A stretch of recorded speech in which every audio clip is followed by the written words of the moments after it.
Hello everyone, and welcome back to another video. This is the first episode of the story, where Naruto is raised by Jiraya and Tsunade. Remember to like, share, and subscribe to the channel after watching the video. So, let us begin.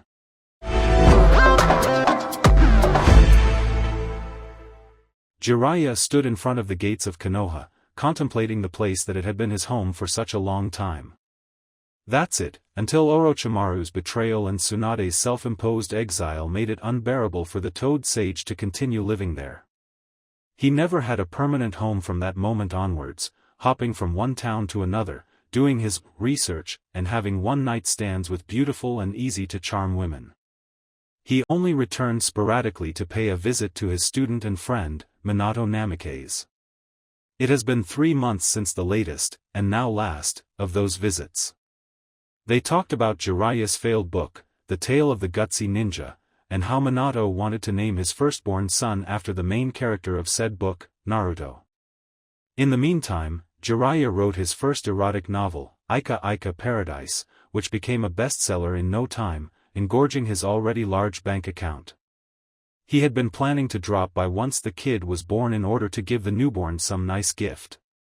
In fact, he was on his way to Konoha when a courier ninja arrived and told him about the tragic news, and that his presence was required in the village. Upon reading the letter with all the details, at first he thought it was some sort of tasteless joke, but the letter he was carrying had the stamp of the Hokage's office. And now, just as he stood in front of the gates, he realized it wasn't a joke as he had secretly hoped. Even from the outside, Jiraya could tell that Konoha had been victim of a devastating attack recently, which was confirmed the moment the Toad Sage walked into the village. The streets were nearly empty. Destroyed buildings left and right. Trails of smoke coming everywhere. The gray sky appeared to reflect the somber and depressing mood the village seemed to be in. Jiraya hurried towards the Hokage's tower. Hokage's tower Hiruzen Sarutobi was in his former, soon to be his once again, office as he absent-mindedly looked through the window, lamenting the current state Konoha was in. An ANBU appeared behind him. Hokage-sama, Jiraiya-sama is here as you requested, the ANBU announced.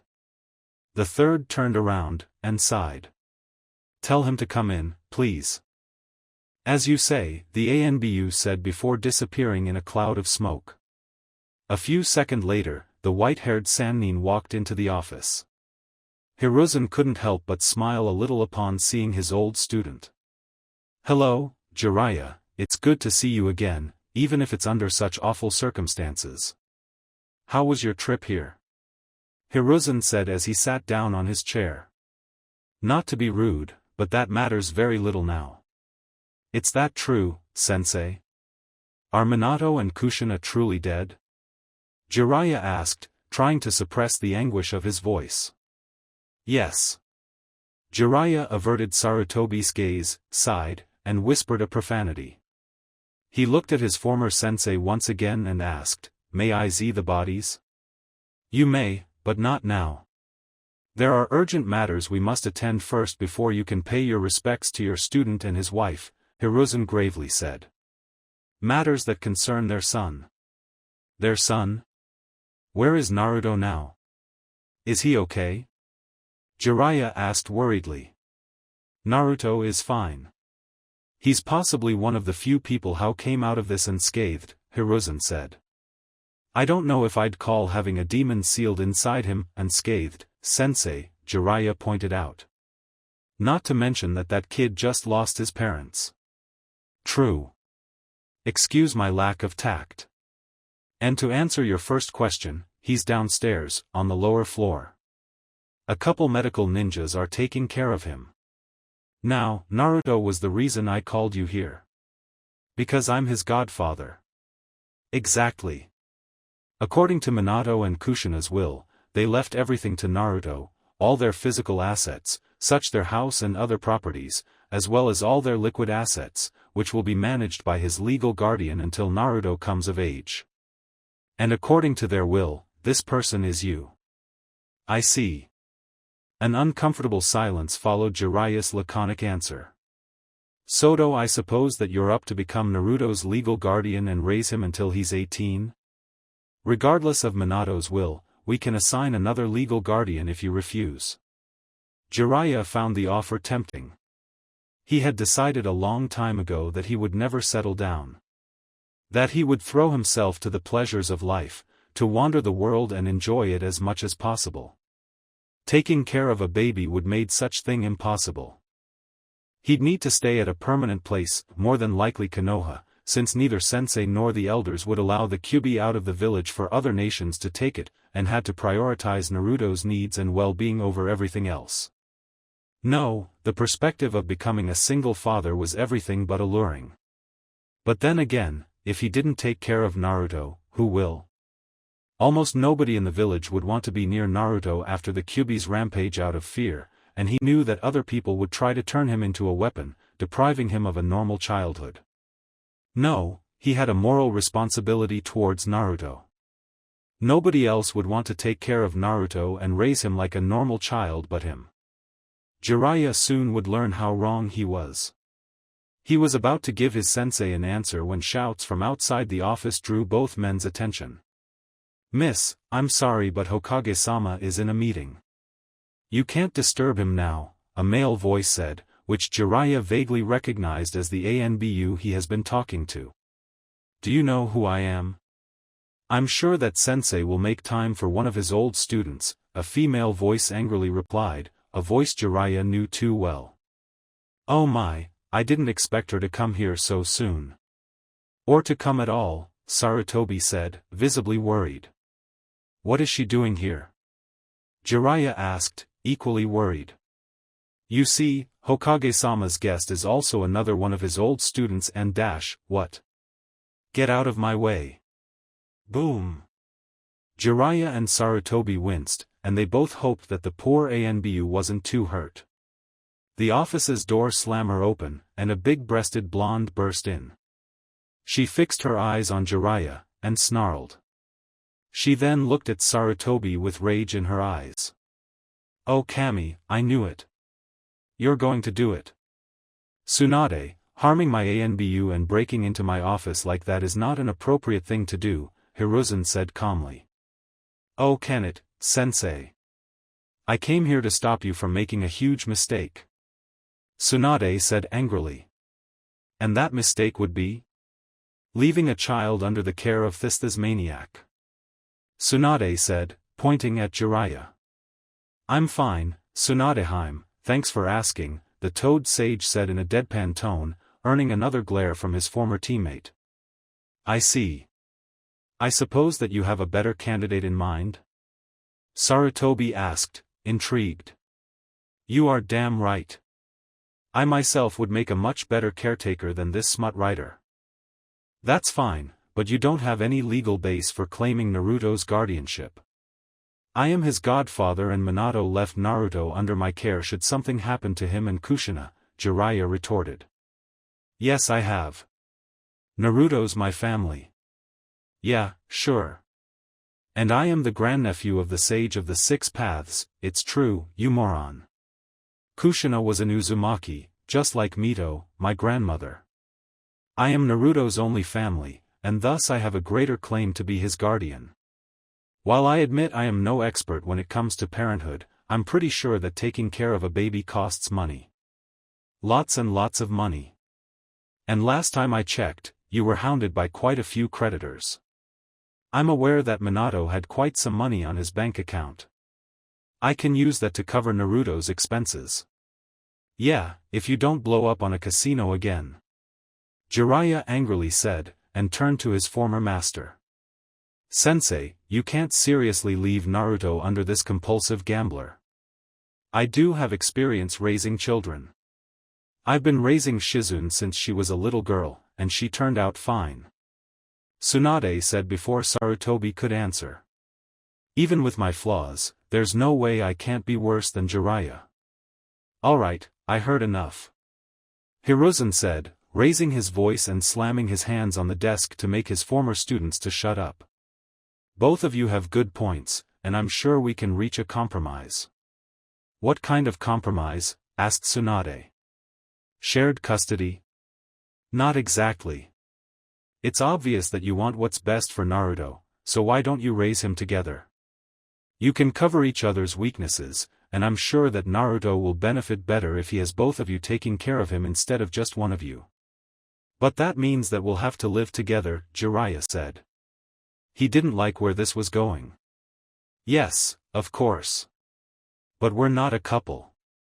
What the hell are we supposed to do, pretend that we're a happy marriage for Naruto's sake? Tsunade protested. You don't have to pretend anything. If it put your mind at ease, think of each other as being roommates with a couple common interests. Or teammates fulfilling a long-term mission, Hiruzen said, hoping his solution would appease both Sannin. I don't know if this little meeting didn't made it obvious enough, but Tsunadeheim and I aren't exactly on friendly terms, Jiraiya mentioned. Yeah, I saw. But there was a time in which you'd take a kunai to the gut for the other. I have faith you'll mend your relationship, at least for Naruto's sake, Sarutobi said. It's not that easy, sensei, Tsunade said. Hiruzen sighed heavily. I never said it was easy. Listen, I've been aware of the lives you have been living after you left Konoha, and frankly you had me worried.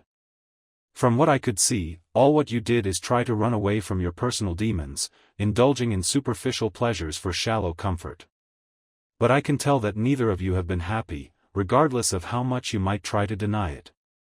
We all have lost somebody dear to us. I myself lost my beloved wife and many old friends to the Kyuubi a few days ago, yet here I am, taking the mantle of the Hokage once again. I'm not saying that we're all the same or that you shouldn't deal with grief, but how long has it been since both of you left? 6 years? Maybe more? I think it's about time you two start to move on. You can think of this as an opportunity. A new, fresh start. A chance to do something great. Don't you think it's about time to stop wandering around the world aimlessly wasting your lives in vain pleasures, and start doing something productive with your lives again? Both of you want to take care of Naruto. If that's the case, show me that you're worth him. Show me that you're able to not let your demons to get in the way of rekindling your friendship. Show me that the great and powerful Sannin, the ninjas I helped to shape are still there, instead of the gambler and the pervert before me. A deafening silence followed Sarutobi's speech. Both Sannin wanted to reply, but they just were unable to. They couldn't find the right words. Any words? They glanced at each other, hoping that the other would have a clever reply that would get them out of admitting that their sensei was right, but there was none. Jiraiya sighed in defeat. There was no way out of here. Okay, I am willing to raise Naruto together. What do you say, Haim? Tsunade had calmed down a bit, and looked just as pensive as Jiraiya. Alright, if this is what I have to do so I can be with my only family, but don't dare to get any ideas. Understood. Tsunade said, pointing an accusatory finger at him. Jiraiya raised his hands in defense. Hey, I didn't say anything. And you'll see that I can be a perfect gentleman. You better be. Then it's settled, Sarutobi said, visibly satisfied, as he stood up from his desk. Now, would you like to see Naruto? They didn't need to answer. Sarutobi guided his two former students to a room in the lower floor, in which a teen girl was being instructed by one of the medic ninjas how to hold baby Naruto. At the girl's feet there was a small pig wearing a maroon jacket and a pearl necklace. I see that you're getting to know Naruto, Shizun, Tsunade said when she saw her apprentice. Oh, Tsunade-sama. Did you get Naruto's custody? Shizun said, smiling at her. Area, more or less, Tsunade replied. More or less. What does that mean? I got joint custody with Jiraiya over here, Tsunade said as he motioned to her fellow Sannin. We will be living together from now onwards. Oh, you're Jiraiya-sama? The teen girl asked. I'm so glad to meet you. Tsunade-sama told me a lot about you. Shizun. Tsunade shouted. Really? That's nice to hear.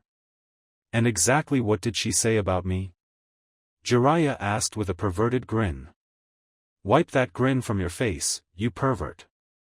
The first thing we're going to do once we settle is to establish a series of rules to make sure we have a tolerable coexistence. You got that? Of course, Haim. You know I'd hate to do something to get on your bad side. That's good to hear. So, shall we move to Minato's old house already? Actually, I don't think that's a good idea, Hiruzen intervened. Come again?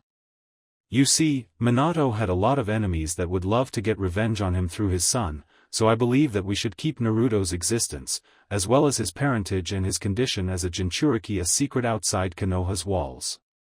That's why I think we should sell all of Minato and Kushina's properties, and use that money to buy a new house for the four of you to live in. Also, I think that we should give Naruto his mother's last name instead. But sensei, Naruto has the right to know who his parents are. We'd make a disservice to Minato and Kushina's memory, Jiraiya calmly protested. I guess you got a point there, Jiraiya. Alright, for the time being, you can tell Naruto that his parents were powerful ninja who died the night the Kyuubi attacked, but keep their names a secret for the time being. Same goes with the Kyuubi. Sorry sensei, but I have to disagree there as well. You simply can't keep such a thing a secret from him, especially since the rest of the village knows about it already, Jiraiya protested once again. It's for his own protection. How being ignorant to the incredibly dangerous being inside him is going to protect him exactly? Jiraiya didn't bother to hide his skepticism. Listen, I want Naruto to have a normal life. That's what his parents would have wanted. Naruto carries a heavy burden on his shoulders, but he shouldn't be aware of it yet. That's why I'm going to enact a law in order to forbid the Kyuubi from being even mentioned by either ninja or civilians, under penalty of immediate execution. Let me tell you why that's a monumentally stupid idea, Jiraiya replied. Sarutobi couldn't help but feel outraged at Jiraiya's bluntness. Your solution amounts to ignore the Kyuubi. We can ignore it, but that won't make the Kyuubi disappear, and everybody else knows that.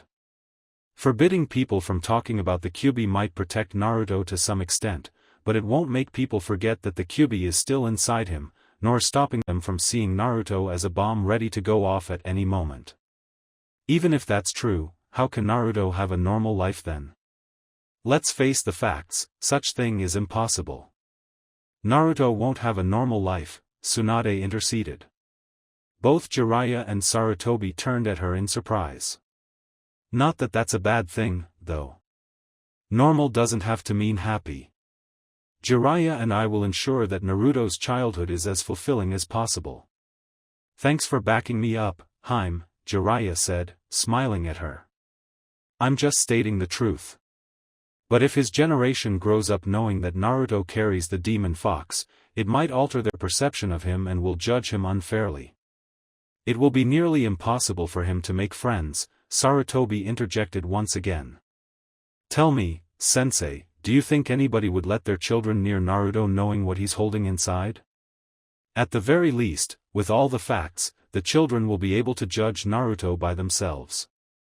And if they're unable to differentiate between the prisoner and its jailer, then they aren't worth his time, Jiraiya said. You seem very sure of yourself, Jiraiya. Are you sure this won't backfire? I would be lying if I said I was 100% sure, but I do believe that it is the best option. Let's have faith that the new generation will accept Naruto and won't judge him unfairly. You always drilled into our heads the importance of protecting the next generation. If we protect them, then we can place some trust in them, right? Sarutobi spent a few moments silent, pondering Jiraiya's words. A smile slowly crept his wrinkled face, and soon the old ninja was laughing, much to his students' bemusement. To think that I just had one of my teachings used against Maya, guess that you proved your point, Jiraiya. There will be no special laws regarding Naruto. You two will be tasked with his protection and well-being, and will have faith that Naruto will be accepted among his peers, regardless of his burden, Sarutobi said. There's one more thing I'd like to talk about. Even if I can guess your answer, is there a chance that you may rejoin Konoha's ninja ranks again? Besides getting back two of the most powerful ninja Konoha ever produced, Hiruzen was hoping that the return of the Sannin would help boost the incredibly low morale of Konoha citizens. Sorry, but no. I came back here to take care of my only blood family left, not to be a killer and relive painful memories, Tsunade firmly stated. I'm with her. I left the ninja life behind. I'm a writer now. We will get involved with Naruto's training once he's old enough. He was about to add, should Naruto choose to become a ninja, but for somebody like Naruto, that wasn't a choice. He'd have to be a ninja for his own sake. Both Sannin hoped they could convince him to take that path. But think in all the good you could do. Konoha's in its darkest hour. I'll ask you to reconsider, Sarutobi said, almost begging. He knew that if he passed this opportunity, he'd never had the chance to convince them to go back to being ninjas again. Here's my counterproposal, I'll take a job at the Konoha hospital, and I'm willing to even train future medic Nins. But I'm never going back to a battlefield, Tsunade said. Hiruzen seemed to agree with her terms. He then turned to Jiraya. Now that Tsunade made a concession, he'll have to do one as well. If there's a mission that absolutely nobody else can do, you can call me, was the Toad Sage's offer. Also, my spy network is at your service. Good to see that I can count on both of you, even if it's on such terms. Even if it was tragic circumstances that made you return, I'm glad to have you two back on Konoha, Sarutobi said in a heartfelt manner. Then it's all settled. When do we move in? Tsunade asked, impatient. 3 weeks later neither Jiraiya nor Tsunade had much luggage, due to both of them being wanderers, and hoped that they could move to a house to begin their new life. However, it took Naruto's new family some time before they could be settled in. With Minato's money, they bought and remodeled a 2-story house with a yard that had been damaged during the Kyuubi attack. It needed a lot of work before they could live on it, such as giving the front a paint job, replace broken glasses, fix the plumbing and the electricity, and move out the previous occupants' possessions, who had sadly died during the Kyuubi attack, and were given to their closest relatives. While they worked on the house, they were forced to live on an improvised shelter for other people who also lost their homes to the Kyuubi. Still, after weeks of hard work, they were ready to move in. Jiraiya had called dibs on setting up Naruto's bedroom. Despite Tsunade's very loud protests, in the end she had relented, and allowed the Toad Sage to have his way. The fact that he locked the door and didn't allow anybody to enter until he was done was enough to raise an alarm on the blonde's head. As Jiraiya was getting ready to show Tsunade and Shizun Naruto's room, Tsunade couldn't help but have a feeling of overwhelming regret. Alright, here it is. Jiraiya said as he opened the door. Tsunade braced herself for the worst. What do you think? Tsunade had to admit that it wasn't as bad as she had expected. The originally white walls were decorated with murals of beautiful forests and mountains with smiling toads on them. There was a toad-shaped crib on a corner with a few stuffed toads on it, a desk, and an empty wardrobe with toads carved on its doors. While I find the amount of toads excessive, at the very least you had enough taste not to put any poster of a half-naked girl, Tsunade said in approval. Oh, those will come when he gets older, Jiraiya said, and he was suddenly hit by a wave of killing intent coming from Tsunade and her ward. I mean, of course not.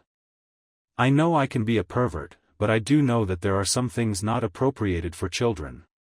Good to hear.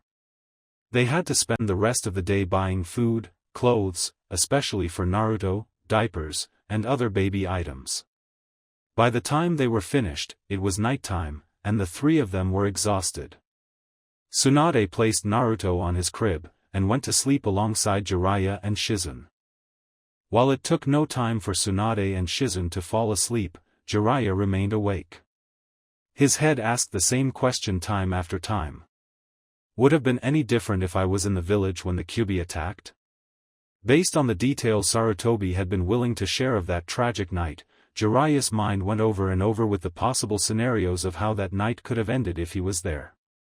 He spent an hour torturing himself by wondering if he could have been able to save at least one of Naruto's parents. Stop doing that, Jiraiya. You couldn't know something like that would happen.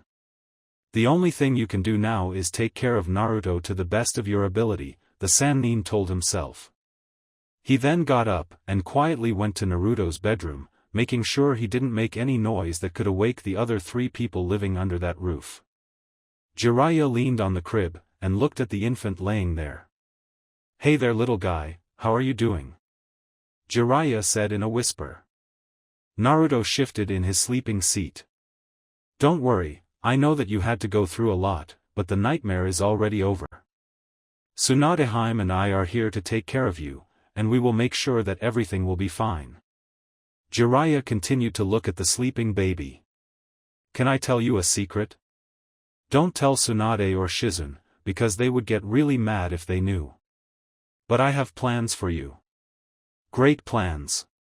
Once I'm done with you, you will be the biggest pervert Konoha has ever seen, ha ha ha. I will teach you everything I know so no girl will be able to resist your charms. You will be a legend only second to yours truly. Oh yeah, and you'll be a great ninja too. I guess that's important as well. Midnight drinks or uchihas are weird. 6 months after the Kyuubi attack, Jiraiya and Tsunade were both exceptional ninja.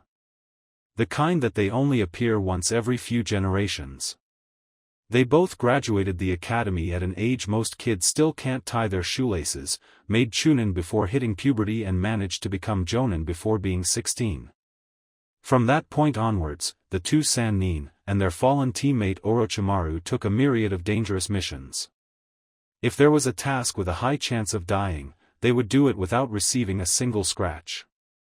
If there was a mission that appeared to be impossible, they made it look as if it could be done by a mere genin. They never stopped to better themselves and improve in their areas of skill.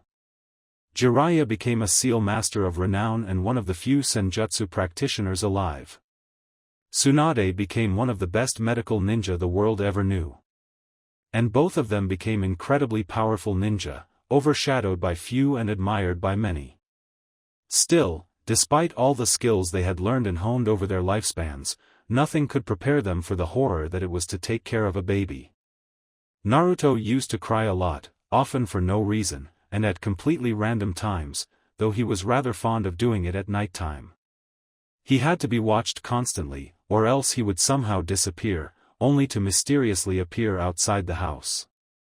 He would try to grab anything within his short reach, and more often than not he would try to eat it. One of the few things that would calm Naruto whenever he had a crying fit was Tsunade holding him against her chest. Jiraiya had joked that Tsunade's knockers would of course have a soothing effect on any men, no matter their age. Yet it turned out to be more than a joke when the slug princess breastfed Naruto, and the little Jinchuriki just wouldn't let go of her breast. The fact that the baby was positively elated whenever Tsunade started to undo her blouse wasn't a good sign at all. This is Baduri, not even a year old, yet Jiraiya is already rubbing off on you. Tsunade said after the first time it happened. Or then again, it could be something else, since Naruto's stomach was a bottomless pit. He would eat a lot, and would never be satisfied. He always wanted more, and whenever his food was denied, he would go into a crying fit. Everybody wondered where the hell his little body stored all that food. On the bright side, Naruto was at least easy to feed, if a bit costly. Today was one of Tsunade's 2 days off after a rather long shift at the hospital. She would have spent the day sleeping, but neither Jiraiya nor Shizun were there, so she had to watch over Naruto, who just had calmed down from one of his random crying fits. She sighed in relief when she heard the main door opening. "Tsunade-sama, I'm back," said Shizun's voice as she entered the house. Shiyun was wearing a green flak vest common among the Konoha Chunin and Jonin over her usual clothes. A forehead protector was wrapped around her head. Unlike Tsunade and Jiraiya, Shizun showed interest in joining the Konoha ninja. Shikaku Nara, Konoha's current Jonin commander, alongside other Jonin, tested her abilities to determine her rank, and they decided she was good enough to be a Chunin. Plus she was a good medic, something Konoha was in desperately need of. Everybody hoped that Tsunade's presence in the village would solve the issue. Good, because I need you to go buy some baby food. I was about to go myself, but you know how Naruto gets when we go out and he's hungry, the blonde woman replied. What? And what happened with all the baby food that I bought before I left for my mission? Shizun asked, incredulous. Tsunade stared at her in a way that said, do you really need to ask? Without further ado, the younger woman nodded and went to buy the much-needed food. Tsunade wondered what was Jiraya doing. Given that the toad sage rarely left the house, Tsunade had forbidden him from doing any research anymore, meaning that he could only use his imagination to write his erotic novels. She was hoping that he would take care of the baby while she had a much-needed nap. But unfortunately for the legendary sucker, an ANBU appeared, claiming that the Hokage requested Jiraya's presence. Of course, such a convenient timing. It seemed that fate was conspiring against her. Meanwhile, in the Hyuga compound, a toddler sneezed. You know, Sensei, I wasn't expecting that you would call me into action so soon. Are you sure that this mission is something no other ninja but me can do? The toad sage asked, a bit skeptical. Once the old Hokage activated all the privacy seals, he answered. Yes, yes indeed. You're the best information gathered this village has seen. If somebody can unfold this mystery, it's you. Let me guess, you think that the Kyuubi escaping Kushina wasn't an accident? Jiraiya ventured to ask. Because we all knew that it was something that could happen. Yes, and we set the proper measures. But no, that's not why we came to the conclusion that there was somebody behind the attack. Enlighten me then. After the Kyuubi had been contained, we recovered the bodies of my wife, Biwako, who was the midwife during the delivery, as well as the few ANBU that we had stationed to make sure nothing happened. The autopsy revealed wounds inflicted by ninja weapons. Shouldn't you have told me this much earlier? Jiraiya asked. Maybe, but I didn't want to call you into action so soon. You see, there has been another investigation going on during these past months, carried out by Danzo and his branch of ANBU. Jiraiya frowned upon hearing that name. Danzo was known for being an extremist, often inducted orphans to bolster his organization's ranks, was an open critic of Sarutobi's conciliatory efforts with other villages and never bothered to hide that he wanted to be Hokage more than anything. Fortunately, he never had enough support to achieve such ambition. I see. Did they find something? If Jiraiya was asking this, he knew there would be two possible answers: they either found nothing, or they found something that Sarutobi didn't like, and wanted a second opinion. The super pervert prayed for the former, but just like with Tsunade, fate felt like conspiring against the Sannin. Yes, Sarutobi said, sighing. Danzo and I had been discussing the events of that night. According to the many witnesses he interrogated, it's not like the Kyuubi simply broke through our walls, it suddenly appeared in the middle of the village, coming out of a cloud of smoke. That sounds awfully similar to the summoning jutsu, Jiraiya pointed out. Indeed it is. But then again, summoning the Kyuubi? The only person I can think of being able to pull something like that is Madara Uchiha, and he has been dead for decades. Maybe he had an apprentice? Someone he trained on how to tame the tailed beasts? It sounds rather far-fetched. We all know that Madara left the village alone, and tried to attack it alone. He never married nor had any children that could avenge his death. Anyway, Danzo decided that Madara was a good starting point. He made some interesting discoveries. Besides Hashirama-sensei, Madara also had a way to control the tailed beasts. We believe it was his Sharingan. You see, Madara's Sharingan wasn't normal. Apparently, he managed to awake a higher level of Sharingan, that granted him extraordinary new powers. So? Madara was an unbelievably powerful ninja who had plenty of unique abilities, just like Hashirama. That doesn't mean said abilities can be replicated by his clansmen, just like how Hashirama's descendants did not inherit the wood release. The thing is, they can be replicated. You see, this new Sharingan, named Mangekyo Sharingan, is an ability every Uchiha can attain, but very few do because of its high price. If what Danzo uncovered is accurate, the prerequisite to awaken this Mangekyo Sharingan is to murder with your own hand someone you're close to or you love. The Uchiha might be a bit too battle-eager, but not even them would go so far just for the sake of power. But Danzo believes that one of them did. Yes. Even if that's true, what was the point of throwing the Kyuubi into the village? What did this person would have gained? Wait, please tell me Danzo doesn't believe the whole clan was behind the attack. Sadly, he does. Stupid one-eyed zealot, Jiraya muttered. This made the Toad Sannin feel grateful for not having Danzo as the Hokage, or else the situation could have been much worse. That's stupid on every level. I know. That's why he ordered the Uchiha to stay in the rear and help the civilian evacuation. He didn't want any Uchiha to be near the Kyuubi. Of course, a thief believes everybody steals, Jiraiya said. He had no doubt that that's what Danzo would do if he had the power to tame the beast. You have to stop Danzo. The Uchiha are already cranky as they are without him poking them with a stick. That's why I called you, Jiraiya. The only way I can stop Danzo is with enough tangible evidence to discredit his own investigation. And I can't think in anybody better than you to gather said evidence. While I'm flattered that you think so highly of my skills, I'm not omniscient. This will take quite some time. I know. While you're working, I'll make sure to keep Danzo on a tight leash.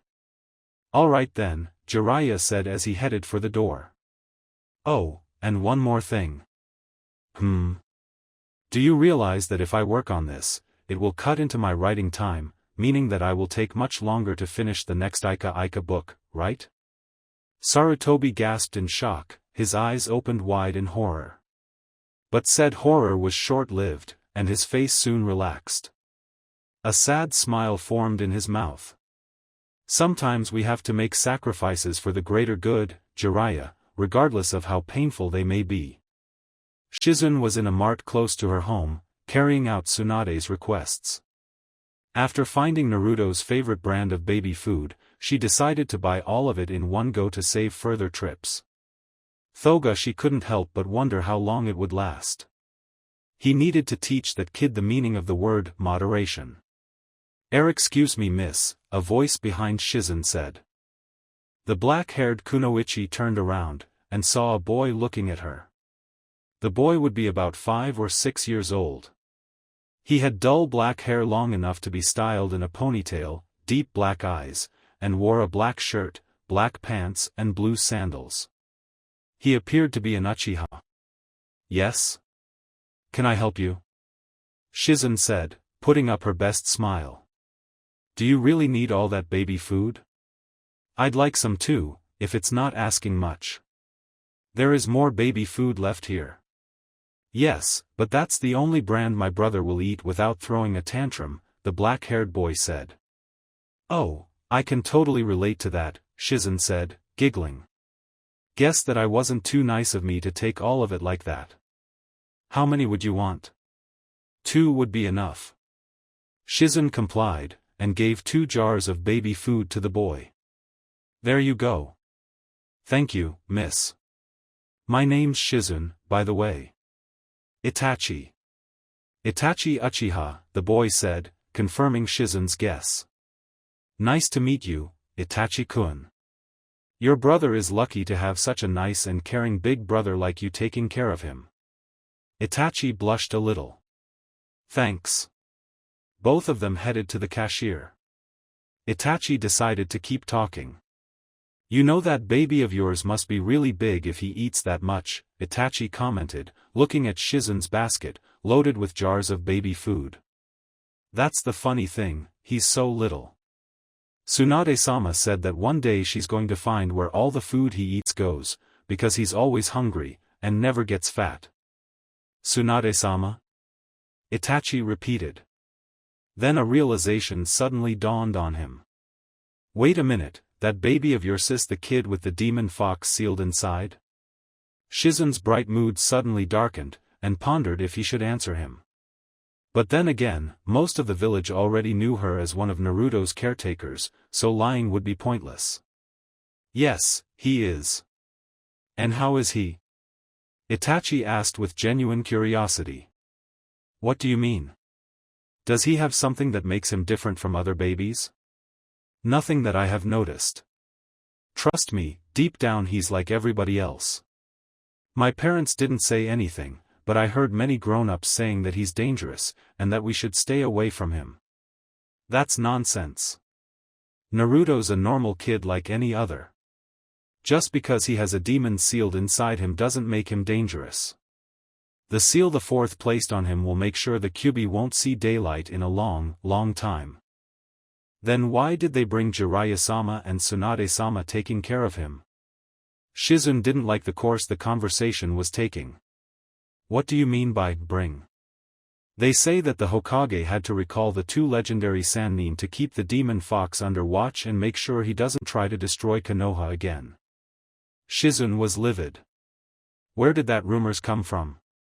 Wasn't people aware of Jiraiya being the kid's godfather and Tsunade-sama being his only blood relative alive? It was obvious that neither Tsunade-sama nor Jiraiya-sama had heard of this rumors, or else they would have done something. She remembered the first time she decided to take a walk while carrying Naruto on a stroller. People shouted at her to get away from them, that she was putting them in danger by taking that thing out of his cage. At first she tried to ignore them and go somewhere else, but whenever he went, the treatment she got was the same. How could they be afraid of such an innocent creature? The next time she went on a walk with Naruto, Tsunade went with them as well. And they got the same treatment the moment they placed a foot on another street. That was a fatal mistake. Only Shizune's pleas stopped Tsunade from leveling the entire district. Still, quite a few people had to be hospitalized. From that day onwards, the verbal abuse stopped. But things didn't change that much. Whenever Shizune would walk with Naruto, people would simply return to their homes or leave the street until she and her ward were far enough. Some people muttered under their breath words the medic in training couldn't hear but could guess. They also shot her cold stares. She feared that Naruto would have a hard time making friends. But then again, this was a new scenario for her. While she already knew what most adults thought about Naruto, she was now talking to a child with no visible parent present. It was a golden opportunity not only to learn what any children would think of Naruto, but to erase whatever prejudices were implanted inside his young mind. Let me tell you that's a lie. Tsunade-sama and Jiraiya-sama are taking care of Naruto because both of them had strong ties with their parents. If that wasn't the case, then Naruto would be on an orphanage or under the care of any foster family. He doesn't need to be under watch. Like I told you before, the fourth seal will make sure the Kyuubi never returns. Itachi's expression didn't change. I see. Then if you live with him, you're not afraid that the Kyuubi won't be back. Then I shouldn't be afraid either. Exactly. I'm so glad that you understand it, Shizune said, elated. Maybe there was hope at all. After paying for the baby food, Shizune and Itachi went their separate ways. Goodbye, Shizune-san. It was nice to meet you. Feelings mutual, Itachi-kun. I hope we meet again sometime soon. Shizune was in a considerably better mood now. That Itachi looked like a really nice and smart kid. Too bad he was too old to be Naruto's playmate. If only Naruto could meet some kids like him, then maybe she won't have to worry about him growing up without friends. Nevertheless, that possibility felt more plausible now. Maybe Jiraiya-sama was right about trusting the next generation. Tsunade was already regretting spending the afternoon napping, since once night arrived, she was too rested to fall asleep. She constantly shifted in her bed trying to get into a comfortable position, fluffed her pillow multiple times, opened the window in order to allow some fresh breeze in, closed the window once the room got too cold, opened the window again, until she punched the pillow in frustration. Maybe her best friend since she became an adult would be of some help. She got up from the bed, put on a robe and went to the living room. Turned out that Jiraiya was there, also awake, as well as her and Jiraya's best friend, a bottle of sake. "What are you doing up so late?" Jiraya asked. "I could ask you the same," Tsunade retorted. "True, but I did ask first." Tsunade groaned. "Okay, fine, I couldn't sleep and thought that some sake could help. So you may pour me a cup now. What about you?" "Sarutobi-sensei tasked me with a big-ass mission that's going to take years to complete, and if I fail Konoha's relationship with the Uchiha clan may go down the drain," Jiraiya said as he carefully poured some sake on Tsunade's cup. "I thought that you'd sleep like a log, given how overworked you've been this week." "I spent all the day sleeping, so yeah, guess that I messed my sleeping cycle," Tsunade said as she emptied her sake cup in one go. Jiraiya refilled it without a single word from the blonde. "Do you hear that?" Jiraiya asked. "Hear what?" Tsunade said, taken aback. "Was somebody trying to break into their home?" "I hear nothing." "Exactly. Naruto hasn't cried a single time since sunset. I think that's a first. I didn't realize of that. And here we are, unable to sleep in our first silent night since we took care of that noisy brat. You've never been someone who appreciated irony." "Oh, I do appreciate irony. When it happens to somebody else." "Hee, you're quite the smart girl, aren't you?" Jiraiya chuckled. "By the way, Haim, can I ask you something?" "I'm not drunk enough for that." "Wow, shot down before I even asked. But I didn't mean that. Did you ever imagine your life turning out like this?" Tsunade wondered about the question. The answer was a definitive no.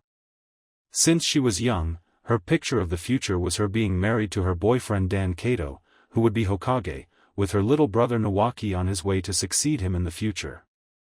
They would have at least 2 children. Tsunade would be retired from active duty and would work at the hospital, either treating the sick and wounded, or helping to shape the minds of the future generation of medics. Yet fate had different plans for her. Dan and Nawaki's lives were brutally cut short before her very eyes.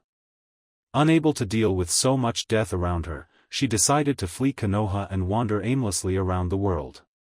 She stopped thinking about the future and focused on the present. But the few times she did think in the future, she could only picture herself either dying alone on an alleyway after drinking way too much.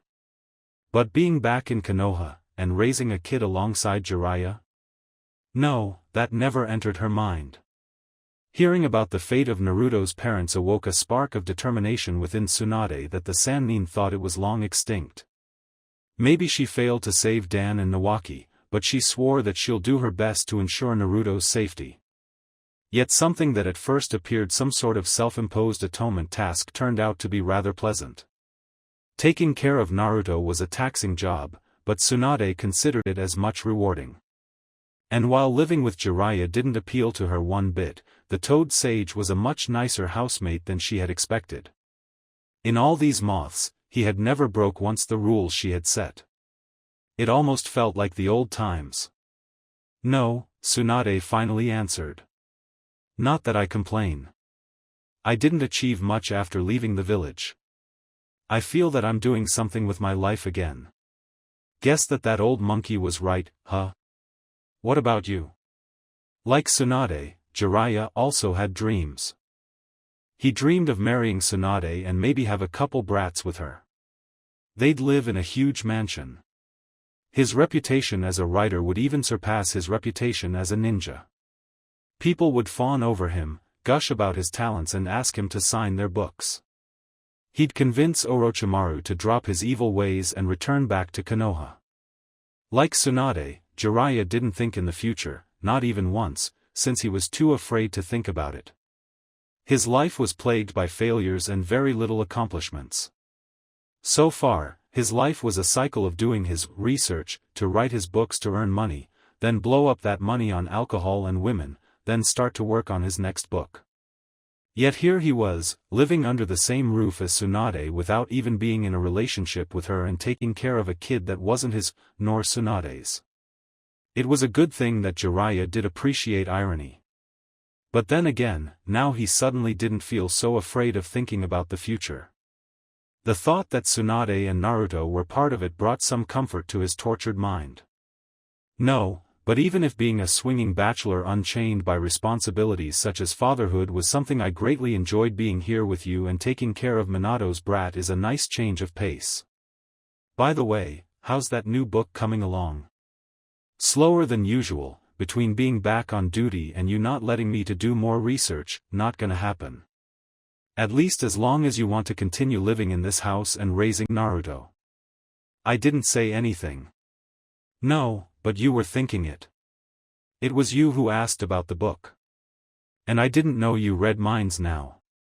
Are you part Yamanaka as well, besides being Senju and Uzumaki? I don't need mind reading powers to know what you're thinking. You've always been like an open book. I see. Do I make for an interesting read then? Jiraya said with wide grin on his face. When you behave properly, you certainly do. Jiraya chuckled, but didn't say anything in return. They both continued drinking until Tsunade thought about something worth talking again. What do you think Orochimaru is doing right now? Jiraya almost choked on his sake. Oh come on Haim. We were having a moment here, and you ruin it by bringing up that treacherous snake? I believe that you and I don't share the same definition of having a moment. And given that we're reflecting on our lives and future, I thought it would be fitting to talk about him. He used to be our teammate. Don't remind me. Well, from what I knew, the snake's probably cutting up the corpse of some poor bastard in a vain effort to understand the natural order of the universe, or bullshit like that. You know, it's kinda sad that he's the only one of us whose life is turning out the way he planned it. He doesn't seem to have any regrets over anything. Maybe if we decided to go rogue instead of legally retiring we would have been happy. Trust me, Orochimaru is everything but happy. He wanted to become Hokage, yet he got that denied. And he's embarked on a foolish quest for immortality that will end in disaster, simply because the guy is too afraid to die. The only thing that stopped me from enjoying his eventual demise is all the innocent lives he's going to take with him. You know, you don't have to say that to make me feel better. Or to make you feel better about yourself. I'm not saying it because of that. Well, maybe a little.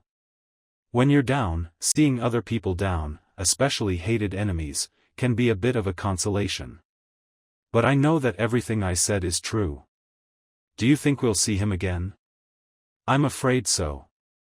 I don't think he'll ever let go of the grudge against Konoha and Sensei. He'll come back for revenge. Maybe not now, but sometime in the future. I'm certain of it. Well, that's an uplifting thought. Once again, it was you who asked. Yeah, bringing up Orochimaru might not have been a very good idea. It's okay. Alcohol can do that to you. Speaking of which, more sake? I think I'll pass, Tsunade said with a wave of her hand. Jiraiya gave her a look. Don't stare me like that. I might like to drink, but even I know when I had enough. I think I'm going back to bed. Yeah, that's a good idea, Jiraiya said. He was expecting Tsunade misinterpreting his words and loudly say how she didn't invite him into her bed, but said comment never came. You know, I think that maybe we should do this more often. Or at the very least whenever we can't sleep. I'll have to buy more sake then. Good night, Tsunade-heim. Good night, Jiraiya. Maybe it was the alcohol, or maybe it was the heart-to-heart, but both Tsunade and Jiraiya were feeling a little better about themselves, and managed to fall asleep rather quickly. And would have remained asleep until the next morning if it wasn't for certain somebody waking up all of a sudden. Waha-weawa. Naruto's cries could be heard across the whole neighborhood. I hate that kid so much, Tsunade grumbled as she lazily got out of her bed. 2 years after the Kyuubi attack, if an outsider traveled to Konoha, he or she wouldn't be able to tell of the catastrophe that hit the village 2 years ago, caused so much property damage and took away many lives. The reconstruction efforts were already over. Most people had already stopped mourning their lost ones and continued with their lives. Unfortunately, that didn't mean that Konoha's inhabitants were more accepting of little Naruto. People would often scatter whenever one of his 3 caretakers would take him on a walk through the village, often between murmurs. While nobody was stupid enough to risk the wrath of the Sannin by speaking their opinions of the blonde toddler out loud, they couldn't be forced to show sympathy to him either.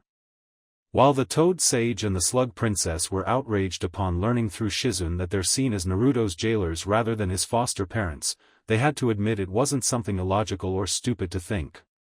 Both Sannin spend many of their late-night drinking sessions discussing ways on how to make the population stop fearing Naruto. Speaking of Naruto, taking care of him became an even harder task once the little Jinchuriki learned how to walk. Despite his short, chubby legs, the kid was insanely fast, always running from one room to another, never taking a moment to stop. They tried to keep him at bay with a baby fence, but he somehow ended up escaping. The only way to make him stay still for a prolonged time was for somebody to play with him. And said person would end up utterly exhausted after an hour or so. Despite this, there was always somebody willing to play with Naruto. The kid had a talent to brighten the mood of anybody who spent more than a few minutes with him, and the few times in which the 3 adults were present at the same time were always the most fun and pleasant, and the only ones in which Naruto would be the one to fall asleep first. And today was going to be one of those days. After ending her shift at the hospital, Tsunade headed home with a smile on her lips. Shizune had recently returned from a mission outside the village, and Jiraiya wasn't scheduled to meet one of his spies until tomorrow. The whole family would be together. She then stopped in her tracks after realizing the implications of what she was thinking. Wait, I am actually happy to think that Jiraiya will be at home waiting for me? And I'm thinking of him as family? During the time they lived together, the 2 Sannin not only managed to repair their broken relationship, but they became even closer than when they were teammates. The nights they spent drinking and talking about their issues not only was a good way to vent some steam, but to get better acquainted with one another. She was starting to grow fond of the white-haired pervert. Hell, he had been good on his word and hardly did anything perverted anymore. At least in her presence. But that didn't mean that she was developing feelings for Jiraiya, right? Tsunade pushed those thoughts aside the moment her house came into view. It was time for a fun afternoon with Naruto. Hey everybody, I'm home. Tsunade said as she entered the house and walked into the living room. Oh, good. We were waiting for you, said Jiraiya's voice. Tsunade was surprised to see that Jiraiya wasn't with Shizune and Naruto as she had expected. The young Kunoichi and the blonde baby were playing with some toys at the other side of the living room. Jiraiya, meanwhile, was alongside 2 small toads wearing black cloaks. One was green, had gray bushy eyebrows and a goatee of the same color, while the other was greenish-yellow, had a bulbous purple head, and thick purple lips. I believe you already know Fukasaku and Shima, the 2 great sage toads, Jiraiya said as he motioned to the toads. It's good to see you again after so many years, Tsunade-chan, Fukasaku said. You turned into a quite lovely lady, don't you? Shima added. Fukasaku-sama, Shima-sama, it's an honor to meet you again, Tsunade said solemnly as she bowed her head. May I ask what is the reason for your visit? The great toad sage had requested to see both you and Jiraiya-chan. Now that you finally came, we must head to Mount Mayaboku immediately, Shima answered. We'll travel there via reverse summoning, Fukasaku added. Wait a minute, I don't have a toad summoning contract. How are you going to bring me there? The slug Sannin asked. Don't worry, we have a solution for that. Please give me your hand, Fukasaku said. Tsunade walked towards the old toad, and did as she was told. Fukasaku placed his hand on Tsunade's hand, closed his eyes, and focused his chakra. Sage art, seal of the toads. Fukasaku said as his hand glowed blue. Tsunade felt something tingling the palm of her hand. When the toad's jutsu was over, the kanji for boil, which represented Mount Mayaboku, and was the kanji on Jiraya's forehead protector, was engraved on her hand. That's a special seal that will allow you to be reverse summoned by the toads, as well as to summon any toad you want. It will only last one day before it fades, but for our current endeavor it will be more than enough, Fukasaku explained. Okay, we're ready to go, Shima said as she and her husband started the reverse summoning process. In less than a second, Jiraya and Tsunade were no longer inside their house's living room, and found themselves in the middle of Mount Myaboku. While Jiraya had been there quite a few times, Tsunade spent some minutes exploring the immediate surroundings, marveling at the natural beauty of the toad's home. The place was filled with gigantic plants and mushrooms. Beautiful flowers that she had never seen before, nor knew they existed. Multiple rivers and streams flowed through the mountains. There were also many statues of toads scattered around the place. Yet for some reason, Tsunade found the place oddly familiar. The slug Sannin then realized what was Jiraya's inspiration to decorate Naruto's bedroom. So, what do you think of our home, Tsunade-chan? Shima asked. It's amazing. The natural energy from this place is simply overwhelming. There's so much life. Would you say it's better than Shikatsu Forest? Ma, don't ask her such a thing. Don't you see you're putting her in a predicament? Fukasaku said angrily. Oh, can it, Pa? It's not that we invite a non-toad summoner to our place that often, and I just want to compare. Better, or worse, aren't words that I'd use to compare both places. Guess that the word would be different, Tsunade said, hoping that her answer wouldn't upset the toads. However, she wasn't going to badmouth the slugs behind their backs just to appease their current hosts. Soyu said that the great toad sage wanted to see us? Jiraiya said, trying to get back to their current business. Oh, yes, you're right. Come on, let's not make Gamamaru-sama wait any longer, Fukasaku said as he led the way. Like that senile old geezer won't forget that he wanted to speak with the kids in the first place. Shima scoffed. While they headed to see the spiritual leader of the toads, Fukasaku thought it was a good chance to bring up certain topic regarding their only summoner. He hopped onto the white-haired man's shoulder. Jiraiya-chan, since you're here again, have you thought that it might be a good chance to complete your senjutsu training? Maybe another time, Jiraiya replied uneasily. I'm kind of busy right now. Always with that excuse, hey, I am taking care of a baby right now, so cut me some slack. Were you taking care of a baby during the past 10 years as well? I don't need it. I already mastered senjutsu. Fukasaku scoffed in return. Then you and I have a very different idea of what mastering senjutsu means. You need both Ma and I to enter and maintain sage mode. Plus your control of nature chakra has plenty of room for improvement. Listen, I will finish my training, okay? Just not now. I need to focus on Naruto first and foremost. I understand, Jiraiya-chan. But try not to delay it for much longer. The difference between incomplete and complete sage mode could mean the difference between life and death. After a short trip, the two small toads and the two Sannin were in front of Gamamaru, the great toad sage, who was sitting on a shallow pool. Tsunade eyed at the large red toad in front of her. Judging by the amount of wrinkles, warts, and near-closed eyes, it was obvious that Gamamaru was very old. Some said that he was so old, he even had met and advised the sage of the six paths himself, thought they were mostly rumors. Gamamaru-sama, Jiraiya-chan and Tsunade-chan are here, just like you requested, Fukasaku announced. Honorable sage, both Sannin said at the same time as they bowed before him. Ah, I see.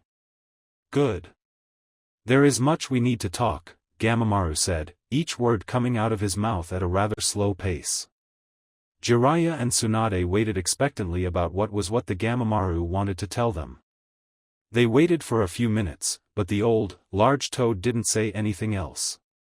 Gamamaru-sama? Fukasaku asked. Zzz, Jiraiya and Tsunade sweat dropped. Wake up you old geezer. Shima screeched, startling Jiraiya, Tsunade and Fukasaku, but apparently waking up Gamamaru. It's lunchtime already? Gamamaru asked, disoriented as he slowly looked around. Gamamaru-sama, you wanted to talk with Jiraya-chan and Tsunade-chan, remember? Fukasaku said once again, hoping to get everything back on track. Ah, yes. Listen up, young ones, because there is a turbulent future ahead, both for you, and the little tadpole under your care, Gamamaru said. Tsunade's worry spiked upon hearing those words. I don't care what happens to me, is something bad going to happen to Naruto? Young Naruto will have a hard road ahead of him. He will do great things and will meet terrible enemies. You will need to protect him from said enemies as long as he can't take care of himself. We will, great sage, Jiraiya stated with determination. Tsunade nodded as well. I have seen Konoha on fire. Divided against itself. Friends will turn into enemies. Sons will fight their fathers. And behind the fiery a one-eyed demon. Be aware of him, said demon will go after Naruto. You must protect him at all costs. I have nothing more to say. Return now to your home, and meditate on my words, Gamera said, before falling asleep once again. Jiraiya and Tsunade looked at each other, as their brains processed Gamamaru's ominous predictions, and what they could do to make sure everything was alright. Half an hour later, Jiraiya and Tsunade were sent back to their home. Much to their surprise, they found Naruto crying his eyes out while Shizune tried to comfort him in vain. What's going on here? Naruto, why are you crying? Jiraiya asked, and frowned. Upon hearing his voice, Naruto turned his head around, and looked at him. He stopped crying, and his sad grimace turned into the brightest smile they ever saw. He wiped his tears, jumped from Shizune's lap, and rushed to hug them. You back? Naruto said as he was scooped by Jiraiya. What's going on, Shizune? Tsunade asked, placing her hands on her hips. He saw you disappearing in a cloud of smoke, and thought that you were gone for good.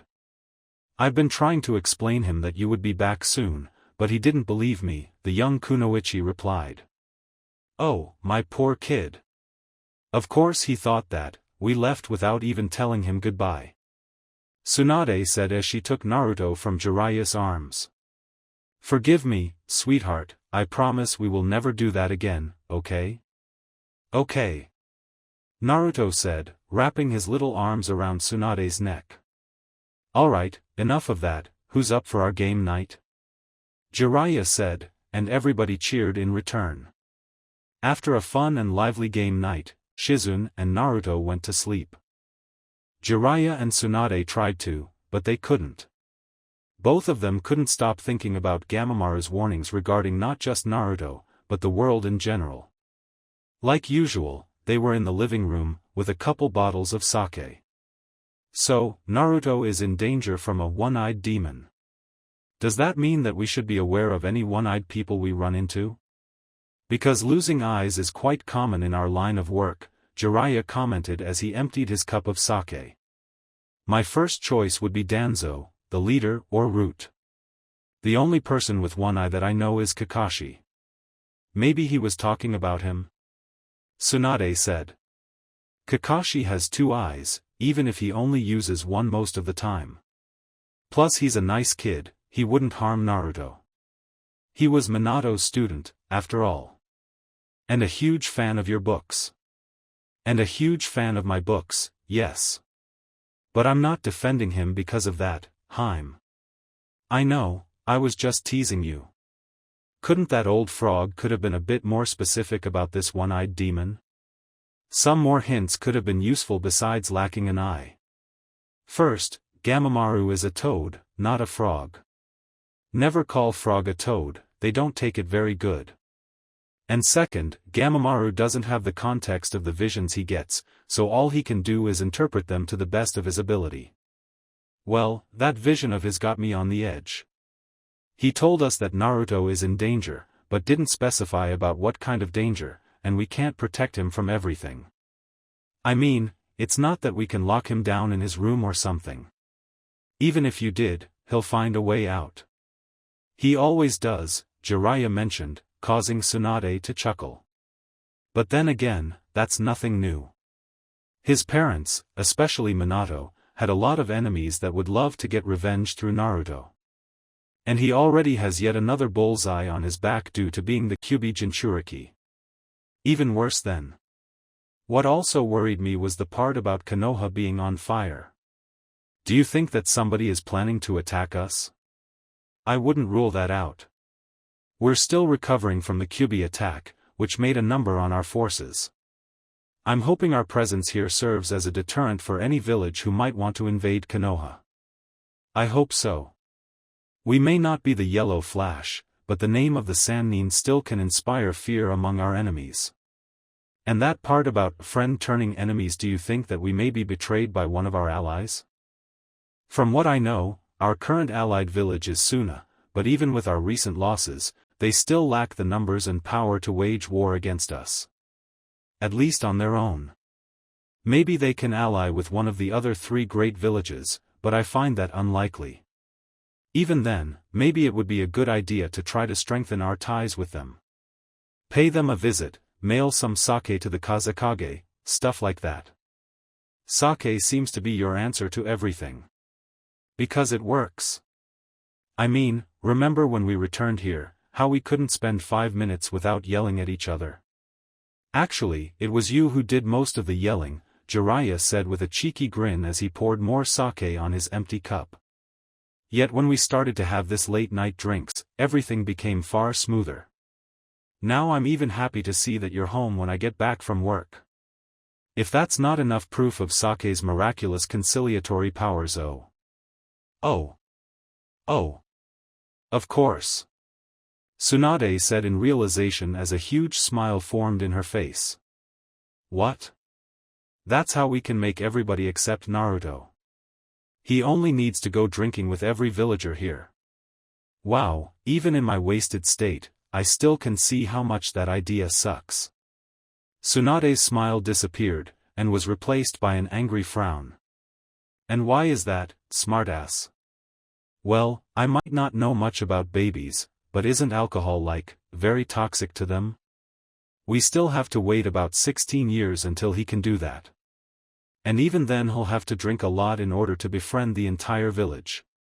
Damn it, I haven't thought that, Tsunade said, as she slumped on her chair, and drank from her cup again. Oh well, I'm sure I can think something. I just need more inspiration, hee. Hey, didn't you think we had enough? Maybe we should go to bed. I will decide when I had enough. Now come on, keep the sake going. I have to forget that damned prediction from that damned frog. Toad. Whatever. Tsunade-sama. Are you awake? Come on, you need to get up, you're going to be late for the hospital. Shizen's voice awakened the blonde Sannin. The sunlight coming through the window felt into her eyes like being stabbed with burning hot daggers. Which didn't do any good to alleviate the massive hangover she was starting to notice. She could swear her head would explode at any moment. Yes, I'm awake, Tsunade said in a barely audible grumble. And stop yelling so much. The slug princess tried to get out of the bed, but she couldn't. There was something that was keeping her from moving. Further inspection revealed that it was a rather large, and definitely male-looking arm. She followed the arm with her eyes, and just as she feared, said arm was attached to a man. A naked man. A man with white hair she knew very well. While asleep, there was a very wide grin on his face. Taking into account the fact that Tsunade was also naked, it didn't take a genius to realize what happened last night, even if she didn't remember it. Nor she wanted to remember, anyway. She wanted to scream, but her extremely dried throat could only produce a cough. Just how much did I drink last night? The blonde Sannin asked herself in horror. Covering her naked body with the blanket, Tsunade tried to push the toad sage awake. Jiraya. Jiraya. Jiraya. Tsunade said as she rocked the white-haired man, each time with more force. Jiraya opened his eyes slowly, blinking several times until they accustomed to the current light. He groaned, rubbing his head with one hand, effectively being victim of a hangover just as bad as his drinking buddy. He then looked at Tsunade, and his mouth formed a smile. "Good morning, Haim," Jiraya said absent-mindedly. Then, slowly but surely, the more aggravating elements of the situation started to sink in. Upon realizing what was going on, he looked at Tsunade's barely naked form with his eyes wide opened as his face turned red. Whoa! What the hell? What happened? Trust me, I feel the same. We can talk about that later, and make no mistake, we will talk about it. Now get out of here before somebody sees us. Tsunade said, panicked. Alright. Jiraiya babbled as he hastily started to pick his clothes from the bedroom's floor and got dressed. Tsunade proceeded to do the same. Tsunade-sama, get out of the bed already. Shizen's voice said from the other side of the door. Even back in Konoha, I still have to be the responsible one. I'm awake. I still need a few minutes to get ready. Just don't come in. And what is taking you so long? Shizen asked as she opened the door and came into the room, only to be greeted with an image of her mentor and Jiraiya half-naked, trying to get dressed as half as possible. Both Sannin smiled at her sheepishly. Shizen let out an eep, and quickly left, slamming the door shut. It's okay, it's okay. I didn't see anything. Just take all the time you need. To say that breakfast time that morning was awkward would be a massive understatement. They all ate their breakfast without uttering a word, Shizen feeding Naruto while she actively avoided looking at the two Sannin in front of her. Tsunade, however, couldn't bear the silence anymore, and opened her mouth to speak. Shizen, what you just saw none of my business, Shizen said matter-of-factly. We're all adults here. Just tell me beforehand so we don't run into more unfortunate situations, the young kunoichi said, without turning her head to look at her mentor. This time it was Jiraiya who tried to speak. Listen Shizen, Tsunade-Haim and I aren't do you think we should talk about that in front of Naruto? Shizen interrupted again. Both Sannin looked at the blonde toddler, happily enjoying his food and ignoring the conversation that was going on in front of him. They could pretty much be talking about Minato and Kushina and he'd pay as much attention. But then again, they had to admit Shizen had a point, that wasn't something to discuss in front of a little kid. Now, if you excuse me, today I have gate duty, Shizen said once she had finished feeding Naruto and eating her own breakfast, and left. I think that I'll get going too. I don't want to keep my contact waiting. Hopefully I'll get some more hints on the Kyuubi attack, Jiraiya said, clearly dying to get out of that house. Will you take care of Naruto? Yeah. I'll leave him in the hospital's daycare, Tsunade replied. So see you later? Alright then goodbye. Shizen was hoping that if she focused on work, maybe she'll remove the image of Tsunade and Jiraiya naked sharing the same bed, but gate duty was so boring and uneventful that she couldn't distract her mind with something else. Over the 2 years that Tsunade and her had been living under the same roof as Jiraiya, Shizen had noticed that their relationship became smoother little by little. During the first few weeks they used to argue a lot, and tried to avoid each other as much as possible. If Jiraiya was in the living room, Tsunade wouldn't go there until the Toad Sage left first. If Tsunade and her were having dinner in the dining room, Jiraiya would wait until they were finished before he would have dinner himself. The only time the two of them were together was when they spent time with Naruto. Then, the arguments became less and less frequent until they disappeared completely. Tsunade and Jiraiya were able to have civilized conversations, and seemed to tolerate each other enough so they stopped avoiding each other, as if they were finally getting used to each other's constant presence, and even enjoying it. One day that the medic ninja apprentice couldn't sleep, she heard voices coming from the living room, which she instantly recognized as the two Sannin.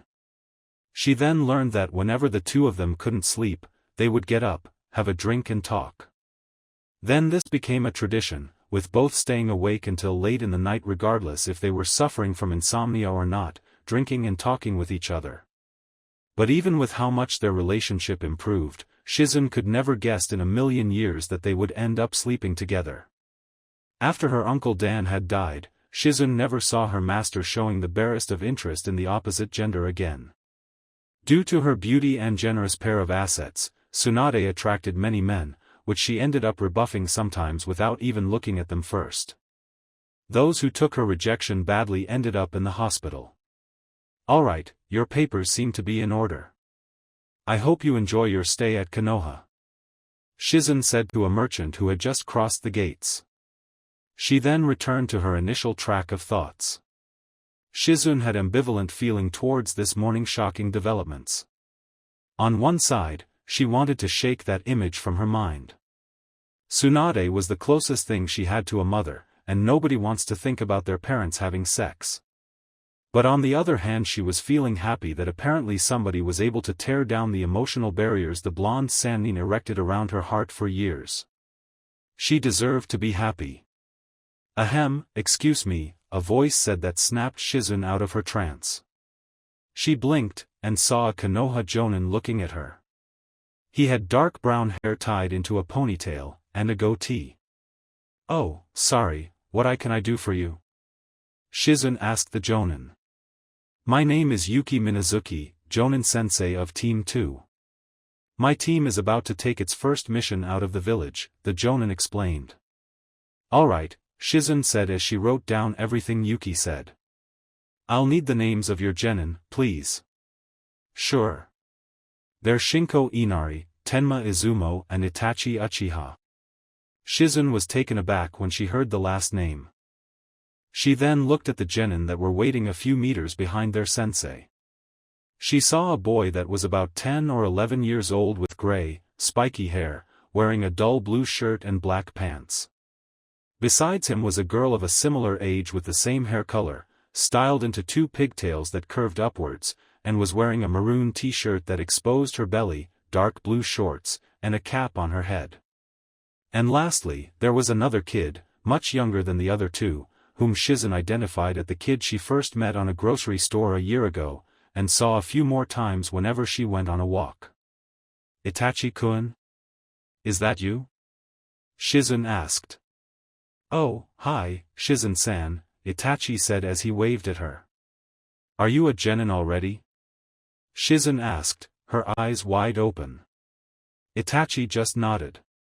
"But how old are you?" 7.5. "Beauty so young." "Well, Itachi is quite talented," Yuki spoke up. "I was quite surprised when they told me he was the rookie of the year of his promotion." Shizun was left speechless. Not only this kid graduated 5 years before the average genin, but doing so as the best of his class was something beyond amazing. Granted, she knew that both Tsunade and Jiraya had graduated academy when they were just 6, but she never expected to meet another prodigy of the same caliber. "We're going on our first C-rank mission, it isn't great?" Itachi said, beaming. "Now, if everything is in order, I'd like to continue with our mission, please," Yuki said. "Oh, yes, of course. Good luck out there. You'll tell me how it went when you get back, Itachi-kun," Shizun said as she waved at Itachi and his team. "Thank you, Shizun-san." "And yeah, I will," Itachi said, waving back. Guess that they weren't exaggerating when they talked about the prowess of the Uchiha. Wonder if under the tutelage of Tsunade-sama and Jiraiya-sama Naruto-kun will be able to become a genin that soon, Shizun mused to herself. Night fell over Konoha once again. While Shizun and Naruto were asleep once again, Jiraiya and Tsunade were having their usual late-night drinking session. Except there were two key differences. The first one was that they were sitting at the opposite ends of the living room's couch, in an awkward attempt to put as much space between each other as possible. And second, there was no sake.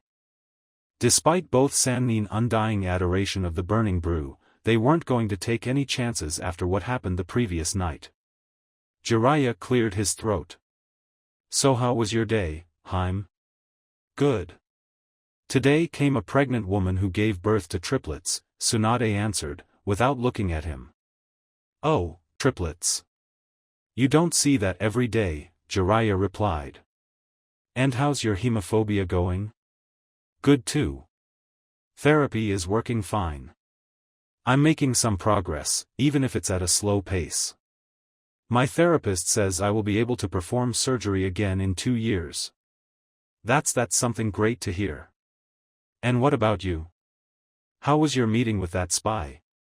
Good, I guess. He shared with me some information about a new mercenary group that seems to be interested in the tailed beasts. I'll have to investigate that in the future. It's good to know that we're getting closer to screw this. Tsunade shouted, throwing her hands in the air. Fortunately, she didn't wake up the 2 youths sleeping upstairs. It is something I said? No. It's this. I mean, we're in our 40s and here we are, acting like a couple of emotionally disabled teenagers. Having some small talk in a pathetic attempt at ignoring what we did last night. You want to talk about it? Like hell I do. But before we talk, Tsunade said as she walked towards the drinks cabinet and grabbed 2 cups and a few sake bottles. Let's have a drink. Tsuanda poured the sake on the 2 cups, and both Sannin drank them in one go. So, do you feel better? Tsunade asked. Yeah, I guess, but I could do with another cup, Jiraya said. Tsunade obliged and poured him more sake. Alright Jiraya, now I want you to answer me this honestly, no lies. Do you still like me? Jiraya sighed as he gulped down the second cup of sake. Tsunade would expect a yes/no answer, but not even the toad Sannin knew the extent of his feelings towards his former teammate. 2 don't know I guess. You guess? Come on Jiraya, try a bit harder. Take another drink if you need it. I know I used to like you, and I tried to get over my feelings for you since I knew we weren't meant to be together, and I thought that I moved on. Then plenty of shit happened, and suddenly I'm raising a kid with you. I thought that taking care of Naruto would be like doing a mission, but seeing you every day, our late-night talks, being Naruto's parents, I think they rekindled those feelings. I see. What about you, Tsunade? Did you find yourself attracted to me all of a sudden? Because I know that there's no man on this world who can trick you, much less force you, to share a bed with him. 2M not sure. But guess that I'd be an hypocrite if I didn't give you a specific answer after I forced you to give me one. I don't know when it happened, but suddenly I started growing more fond of you with each passing day. I didn't know if it was just fondness or if it was something more. To be honest, I've been an emotional mess since I left Konoha. Jiraiya chuckled. Heh, I can relate to that. Jiraiya, the rules I established when we started living together, what about them? Did I break any? No, and that's what surprised me the most. You didn't do any of your research or any other perverted stuff I was expecting you to do. Were you hoping to win some points with me by sticking to my rules? No. Listen, Tsunade, what happened yesterday surprised me as much as it did surprise you. Then why did you decide to follow those rules then? I might not have been trying to woo you anymore, but I never stopped caring about you. I know I'm not the easiest person to live with, that's why I had been trying to suppress my least admirable traits in order to give you an easy time. You deserved as much as that. Well, thank you for that. I know I hadn't been the easiest housemaid either. Looking back, I was a total bitch to you when we first moved here. You know, you could have set some rules for me as well. It's okay. I didn't find it necessary. Really? Wasn't there anything I did but you wanted for me to stop? A couple things, but minor enough not to warrant something like a rule. Plus those offenses aren't hard to ignore when the offender is so easy to the eyes, Jiraiya said with a wide grin, as he shot Tsunade a devious look. Tsunade scowled and punched him in the shoulder. See? That's what I was talking about. You were doing so good, and you had to ruin it. Come on, you wouldn't like me if I changed everything about me, right? I like you better when you're not a pervert. Aha! You admitted to like me at last. Tsunade opened her eyes wide, stunned. I did, After a few seconds of silence she let a small smile to form on her face. I guess I do. There's no point in denying it. So what do we do now? Do we go on a date or something? Actually, let's take this slow, okay? I might have admitted that I have some feelings for you, but still need to put my thoughts in order before we can take this any further. It's okay. I've been dreaming for this moment for decades. I can wait a little more. Good to know that. As for now, we might not go on a date, but there are a couple bottles of sake that have on a date with our livers, Tsunade said as she poured more sake on her and Jiraya's cups. They spent the rest of the night casually chatting while drinking, resembling what they usually did during the previous nights. Shizun woke up next morning as usual. After getting dressed, she walked towards Tsunade's bedroom. Tsunade-sama, are you awake? It's time to get up, Shizun said after knocking the door, but there was no answer. She knocked the door again. Tsunade-sama? Fearing for the worst, the young Chunin opened the door slowly, and after working up some courage, she dared to peek inside. But much to her surprise, the room was empty, and the bed was made. Weird. Tsunade never wakes up earlier than her. Oh well, guess that there's a first time for everything, Shizun said as she went downstairs. However, upon reaching the living room, she saw something way worse than the image of the previous morning, which also made her realize why the bed was made. Tsunade didn't sleep in her room at all. Oh dear Kami! Shizun shouted in horror as she rushed back upstairs. That's the only couch we have. 3 years after the Kyubi attack, it took them some time, but Jiraya and Tsunade were able to sort out their issues, and decided to give themselves a chance. Things were slow at first, just as Tsunade wanted, but they soon became comfortable with each other and their relationship moved way faster than anyone would have anticipated, and a year after they made their relationship official to Shizun and Naruto, they agreed to marry.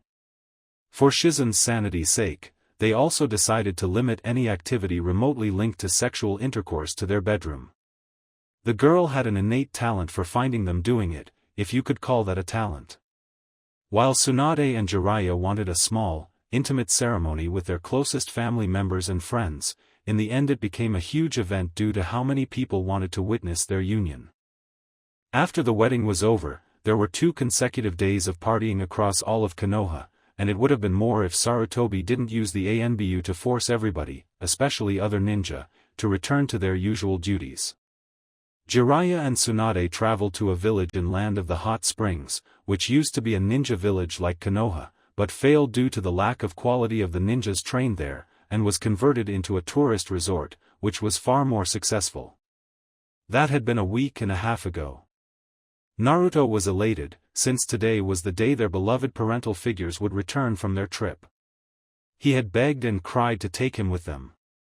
It took nearly 3 hours until they convinced him to stop begging. The moment the door opened, Naruto immediately bolted from the couch. Shizun had it washed 4 times since the incident and dashed towards the door. Mom!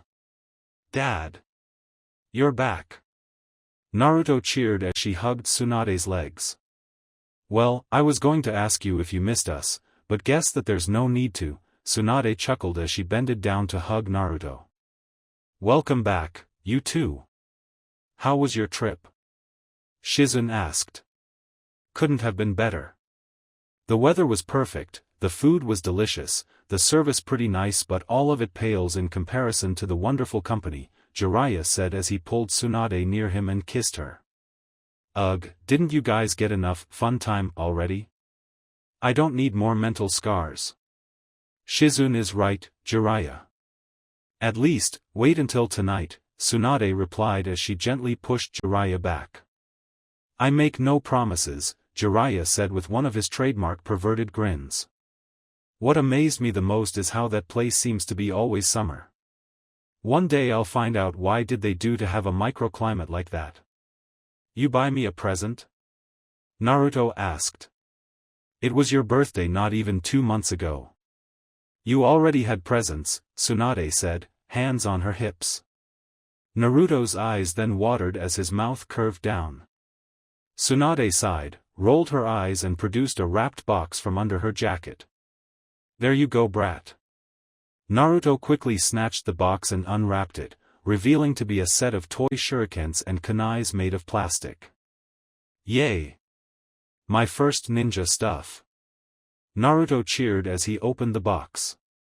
"We thought that maybe you could start training with the basics. You'll be enrolled in the academy in a couple years after all," Jiraiya mentioned, ruffling Naruto's hair. Naruto didn't say anything, he simply took his present and rushed towards his room upstairs in order to enjoy his new toy. "Boy, I wish everybody else could be so happy with so little," Jiraiya said as he saw his adoptive son disappearing upstairs. Then he turned his eyes to the young kunoichi. "So, did something interesting happen while we were out, Shizun?" "Actually, yes. I've been promoted to Special Jonin," the black-haired girl announced, even jumping in joy. "Congratulations. You really deserved it," Jiraiya said, patting her in the back. "Hell, she deserves to be an actual Jonin," Tsunade added, a bit upset. "Tomorrow I'm going to have a talk with that old monkey and make sure that please, don't. I don't want everybody else to think that I got my promotion because of you. Besides, Hokage-sama said that if I keep working hard, I can be an actual Jonin within the next year." "That's awesome. Come on, we need to have dinner out to celebrate your promotion," Jiraiya suggested. "It's not necessary. Besides, aren't you tired from the trip back? Shouldn't you try to rest a bit first?" Tsunade frowned. "Seriously, Shizun, do I look that old? Isn't my transformation working properly? Okay, let's go have dinner outside. I'll get Naruto ready while you two unpack," Shizun conceded as she walked upstairs. "And show more enthusiasm, damn it. We're going to celebrate your promotion." The next day, Jiraiya was summoned by an ANBU to the Hokage's office. The white-haired Sannin already expected what his old mentor would ask, and he wouldn't like the answer. After waiting some minutes, an ANBU told the Toad Sage that he could enter the office. Hiruzen was already waiting for him. "Welcome back, Jiraiya. Take a seat. So, tell me, how was your honeymoon?" Well, that definitely wasn't what he was expecting him to ask. It was good, we had a great time there. We might go there again on one of our anniversaries," Jiraiya replied. "Good to know. Though I'm glad that at least two of my students found happiness with each other, you'll probably guess that that wasn't the reason I called you here. How is your investigation going?" "Yeah, that was more like it. Truth be told, I hadn't found anything that might exonerate the Uchiha from the Kyuubi attack. What I did found, however, was that there's a group that has been gathering information about the tailed beasts. They call themselves Akatsuki," Jiraiya explained. That's something worrisome. What did you learn about this group?" "Nothing much, other than they're a recently formed mercenary group. They managed to become well known in the past year due to their high rate of success and absurdly low prices. Many villages, both major and minor, are losing quite some customers to this group." Hiruzen frowned, and crossed his hands under his chin. "We'll have to keep this group under close watch. Have they tried something like abducting a Jinchuriki from another village?" "From what I heard, no." "That's good. We'll inform other villages about our discoveries. Maybe this isn't anything, but you can't never be too cautious." I don't think they'll believe anything we might say, and think we are trying to trick them. With the exception of Suna, our relationship with the rest of the villages, both major and minor, isn't exactly good. And Suna doesn't give me good vibes either. Actually, that may change soon. We're making preparatives for an alliance with Kyumogakure." Jiraiya couldn't help but open his eyes wide in shock. "Are you serious?" Jiraiya almost shouted as he leaned toward Sarutobi. "Indeed I am. The Raikage sent a few days ago a small retinue, led by Kyumo's head ninja. They want us to sign an alliance treaty. This doesn't smell good. Did you read the treaty?" I did, and I found their terms to be reasonable. Neither me nor the council think there's a reason for not to sign that treaty. I see. But you don't think I should sign it? Right, Jiraya? Exactly. I mean, I can't give you a specific reason. It's more like a gut feeling. I mean, don't you find a bit weird that Rajaholic jackass that is the Hokage would want an alliance with us all of sudden? This smells fishy. I did think the same, Jiraya, but if never learn to forget past transgressions and make an effort to create bonds with our former enemies, we will never attain true peace. Maybe the Hokage finally saw a reason. Besides, this can be beneficial for your ward. Beneficial for Naruto? Explain. I know that Kumogakure has 2 Jinchuriki. Both of them had tamed their tailed beasts, and can use their power without any risk. If this goes well, maybe in the future Kumogakure will share with us what kind of training they did in order to achieve such feat. I know that Minato would have wanted Naruto to learn to use the power of the Kyuubi. If that wasn't the case he would have used a different seal. If that's the case, I hope that I'm wrong. Naruto needs to be as strong as possible, and such training would prove invaluable. Besides, we will need other alliances besides Suna if this Akatsuki group is the threat you fear it is. And with Kumo and Suna on our side, maybe we can pressure Iwa and Kiri to join us. Can you imagine that, Jiraiya? All 5 villages, finally united?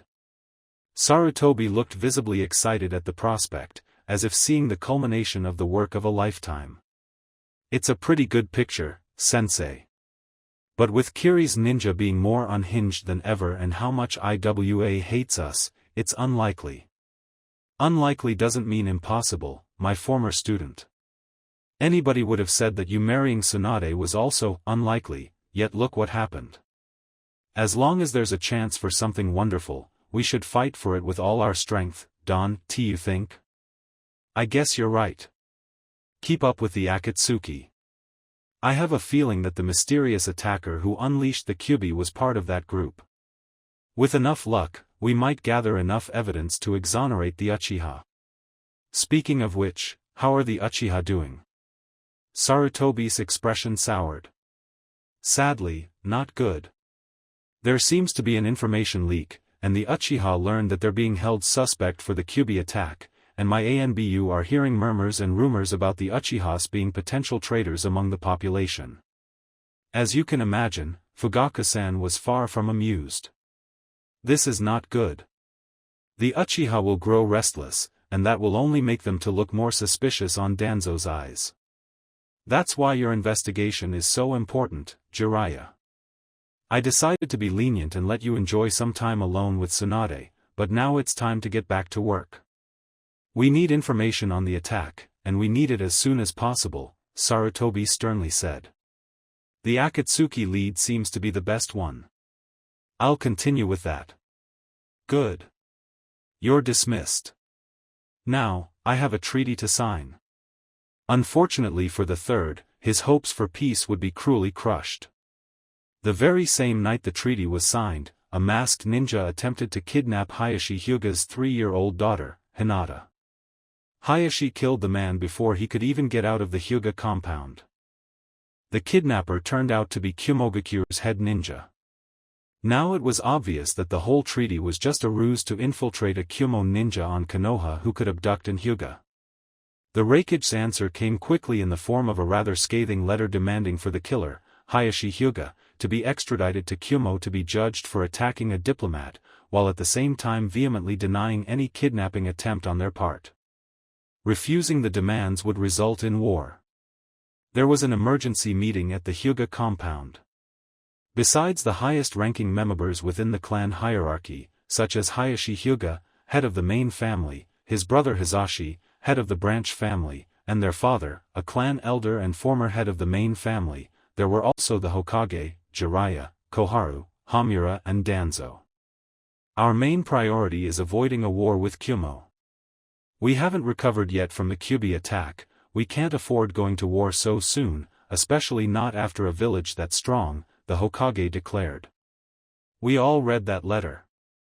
The only viable solution is for me to be handed to Kumogakure. It was me who killed the head ninja, so it should be me who shoulders this responsibility, Hayashi declared solemnly.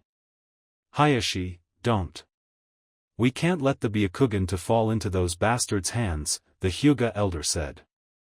I agree. If we hand the Byakugan to the enemy, we will give them a weapon to use against us. What guarantee we have that they won't declare war on us once they forced you to produce enough Byakugan bearers? Danzo asked. That's why we already have devised a solution. Hizashi will go in your place.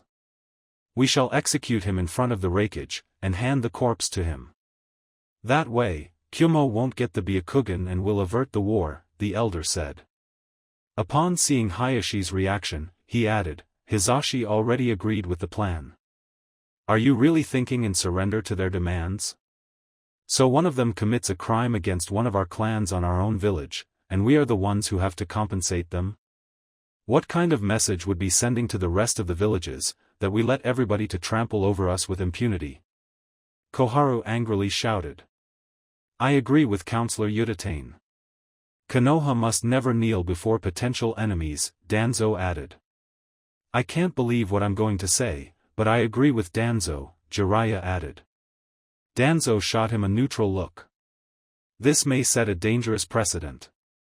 When other villages hear out of this, what will stop them of making unreasonable demands under threat of war? But we can't afford going into a war. Hamura interceded. Even if we win, we would be so weakened afterwards that we'd be an easy prey for even the minor villages. Actually, I believe that the Raikage's threat of war is just a bluff, Jiraiya stated. What make you be so sure of that, Jiraiya-sama? Hayashi asked. We just killed one of their higher-ranked ninjas on a diplomatic mission. That's a pretty valid excuse to wage a war, and at least one of the previous wars was waged over even less than that. If they really wanted war, the Fourth Ninja War would have already been declared. Do you have any ideas, Jiraiya? The Hokage asked. As a matter of fact, I do, sensei. Let's reply their bluff with one of our own. I believe that since neither Tsunade nor I officially went back to active duty, they probably don't know that we're back in Konoha. Let him show that two of the legendary Sannin are back in business, and see if he's so eager to wage war against us then. That's a dangerous gamble, Jiraiya. While you and your teammates built quite the reputation during the Second War, it isn't a guarantee that might intimidate the Raikage. Guess that after living with Tsunade so much time something of her rubbed off on me, hehe, Jiraiya said with a chuckle. Fortunately, my luck will be better than hers. I like your plan, Jiraiya. It's good to see that after all the pacifistic ideas Hiruzen surely filled your head with, you're still capable of some ruthlessness, Danzo told him. Jiraiya raised an eyebrow, then shuddered. A compliment from Danzo. He never felt so dirty. Hokage-sama, what is your decision then? Hamura asked. Sarutobi closed his eyes, and pondered his options for a few minutes. He finally reached a decision. We will follow Jiraiya's plan.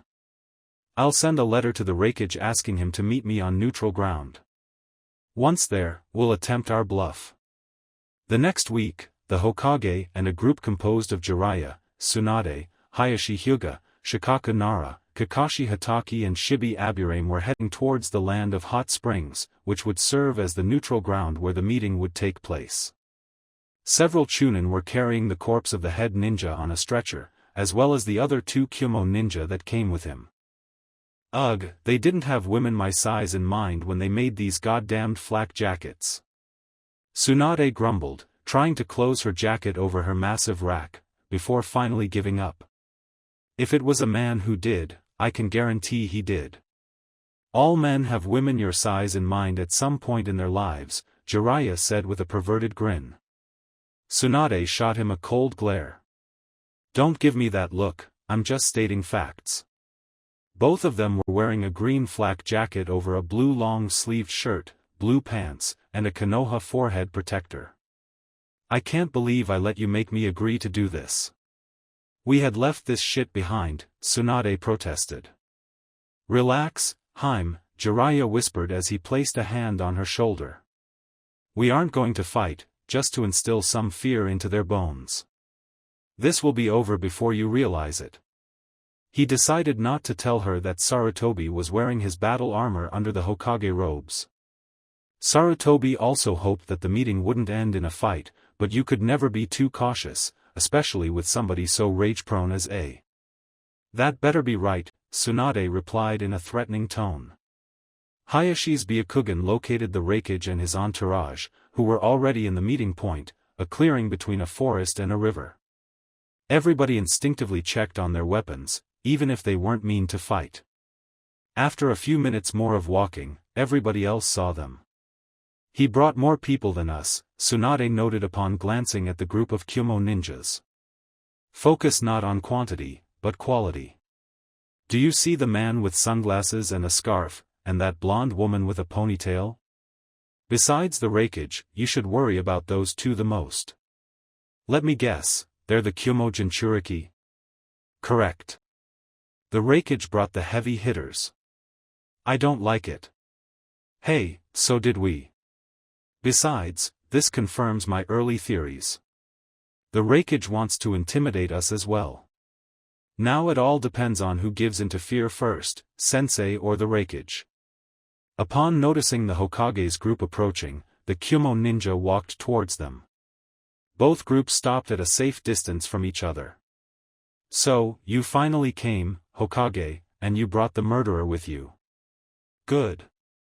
Hand him to us, and we can get over this already, the Raikage said, his voice dripping with impatience. Not so fast, Raikage Dano. Yes, we are aware of your terms to settle this dispute. I discussed them with my counselors, and we decided to reject them. What? The Raikage roared. Do you realize this means war, right? I haven't finished yet. Now you will hear my terms. Not only you will cease your demands, but you will apologize to Hayashi-san, the Hyuga clan head, for attempting to kidnap his daughter, right here, and right now. As a gesture of goodwill, we will give you back the corpse of the head ninja of Kyumo so he can receive a proper burial, as well as the two ninja who came with him. As you can see, they received no harm during the time they were under our custody. A looked livid. He was releasing so much killing intent that the Konoha ninja instinctively reached for their weapons. The Hokage, however, remained impassible. Then, the Raikage appeared to calm down, and chuckled. I know what you're trying to do, Hokage. You got me there for a second, but I saw through your trap. Still, gotta give credit to you for the effort.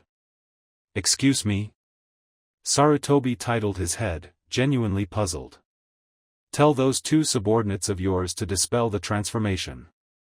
They are not the real Jiraya and Tsunade. They're only embarrassing all of you. Sarutobi raised an eyebrow. I don't know what you're talking about. Those are the real Jiraya and Tsunade. Oh please. The guy posing as Jiraya is putting some effort, but the Tsunade poser looks in her 20s, while she should look much older than that. Who are you calling old, you steroid monster? Tsunade bellowed as she tried to attack the Raikage. Fortunately Jiraya managed to restrain her.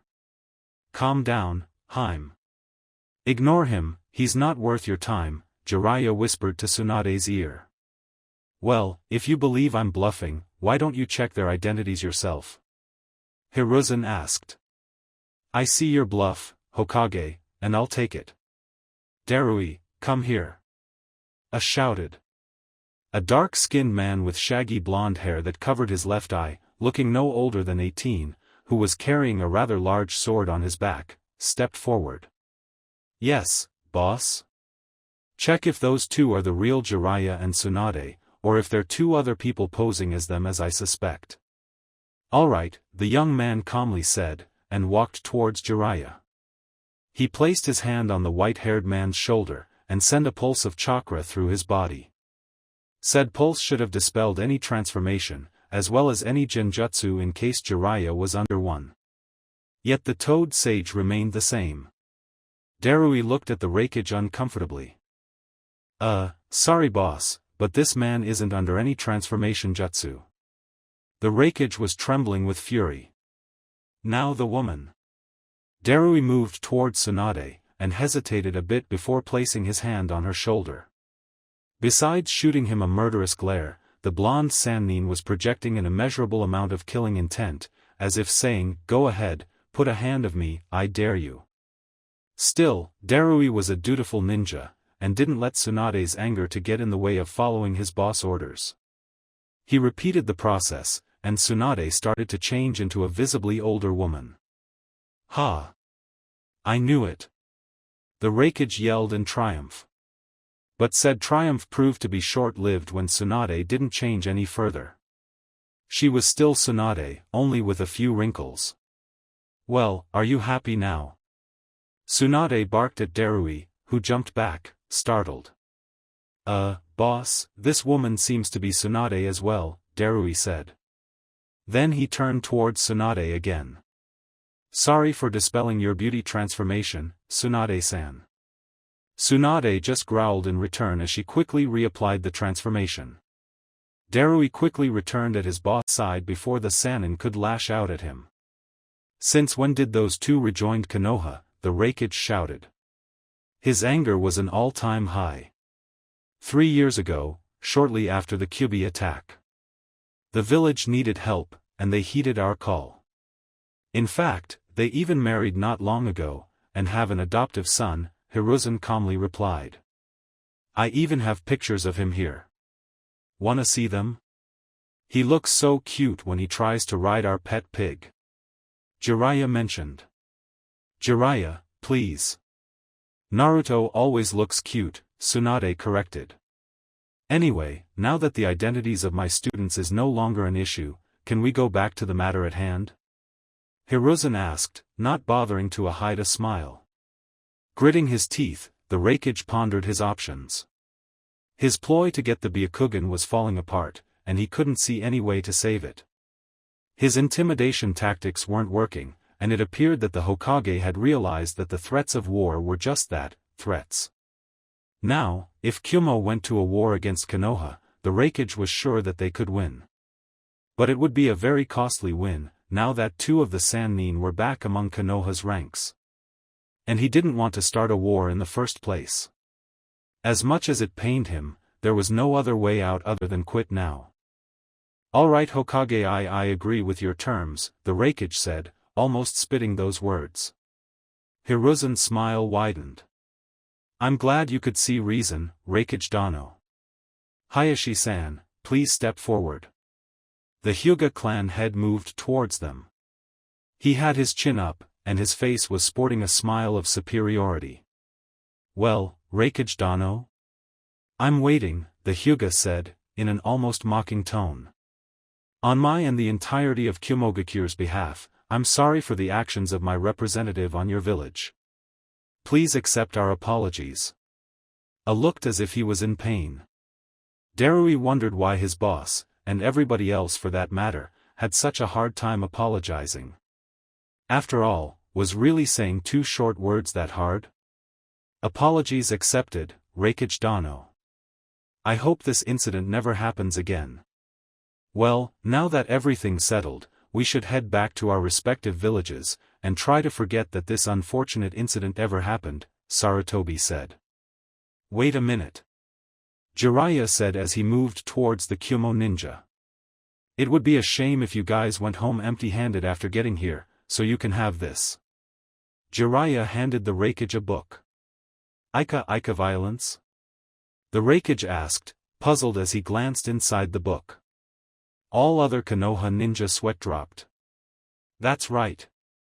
The second installment of my successful series will hit the bookstores next month, but you can have now a copy of that book, completely free, and signed by yours truly." "What is this smut? You pretend to appease me with this badly written porn," the Raikage roared. "Hey, the proper term is adult literature with erotic scenes, and as for poorly written look what I do with your stupid book," the Raikage said as he angrily tossed the book into the ground. No.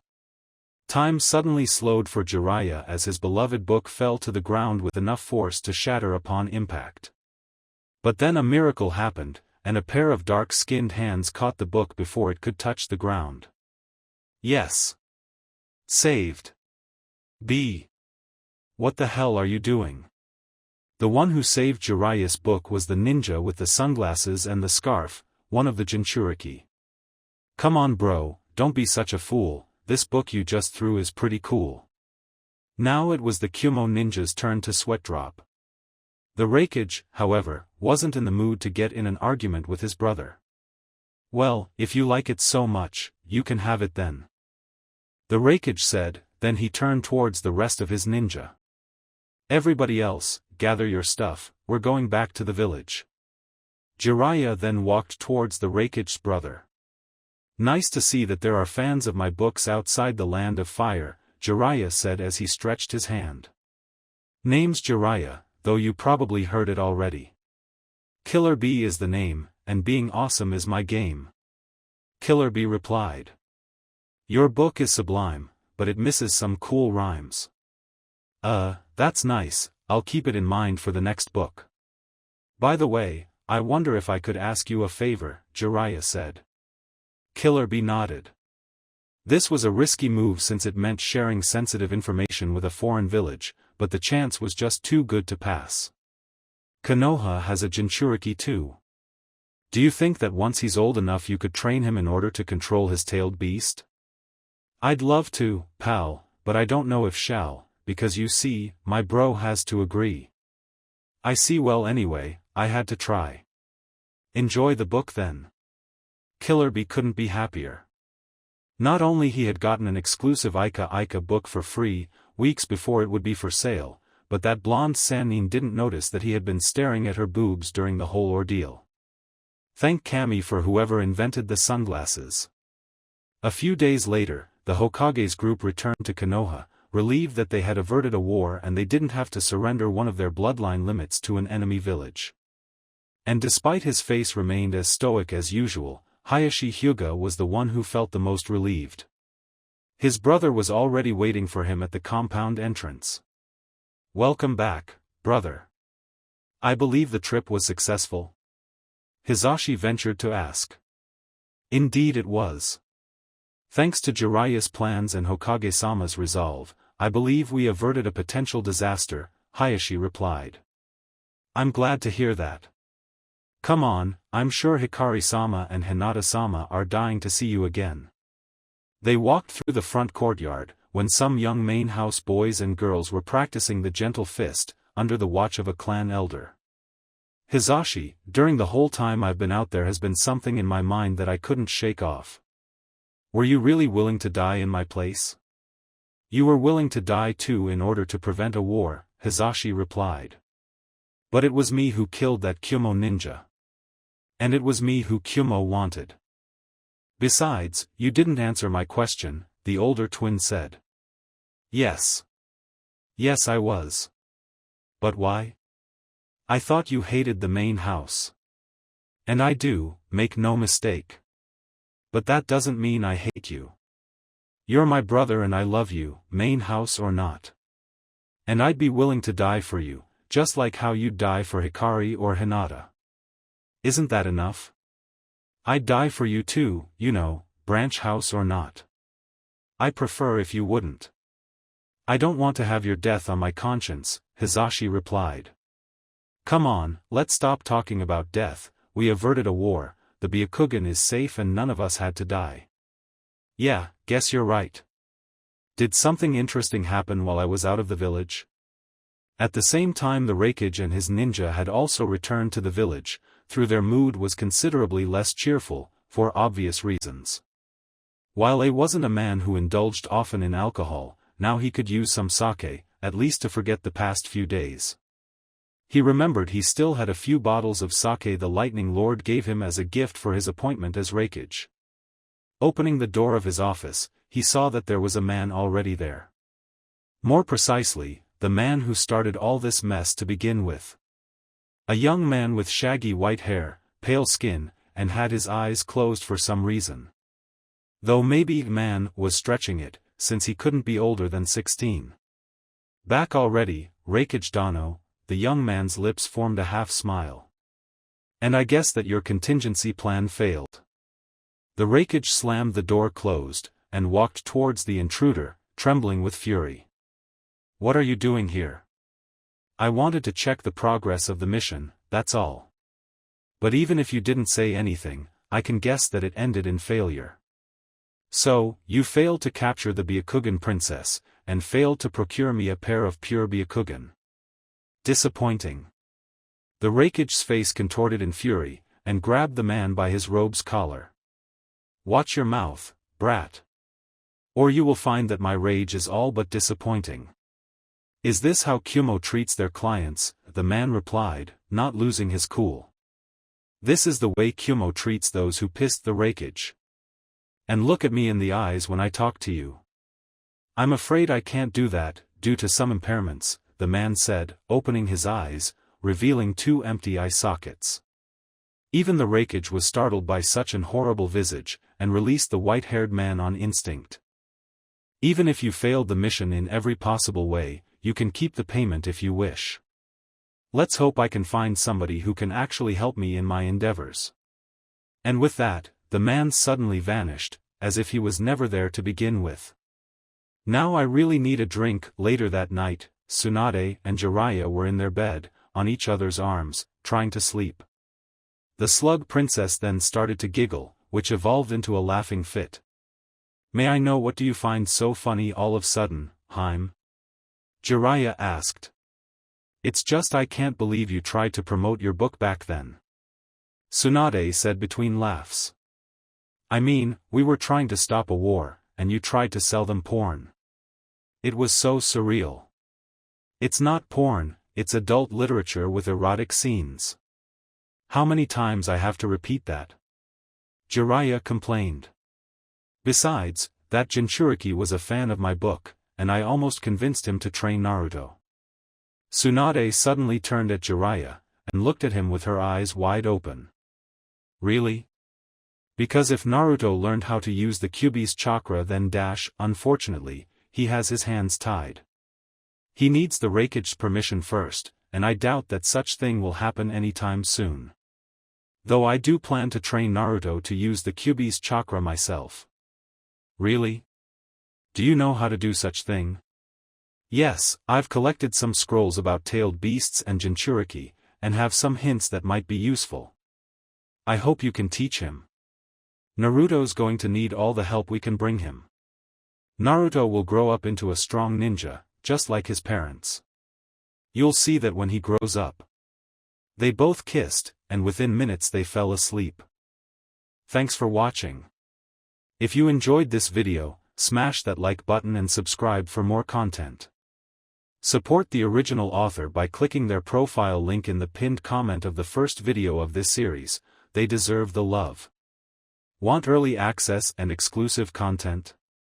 Join my Patreon community, link below. Your support fuels these videos. Drop a comment with your thoughts, and I'll catch you in the next video.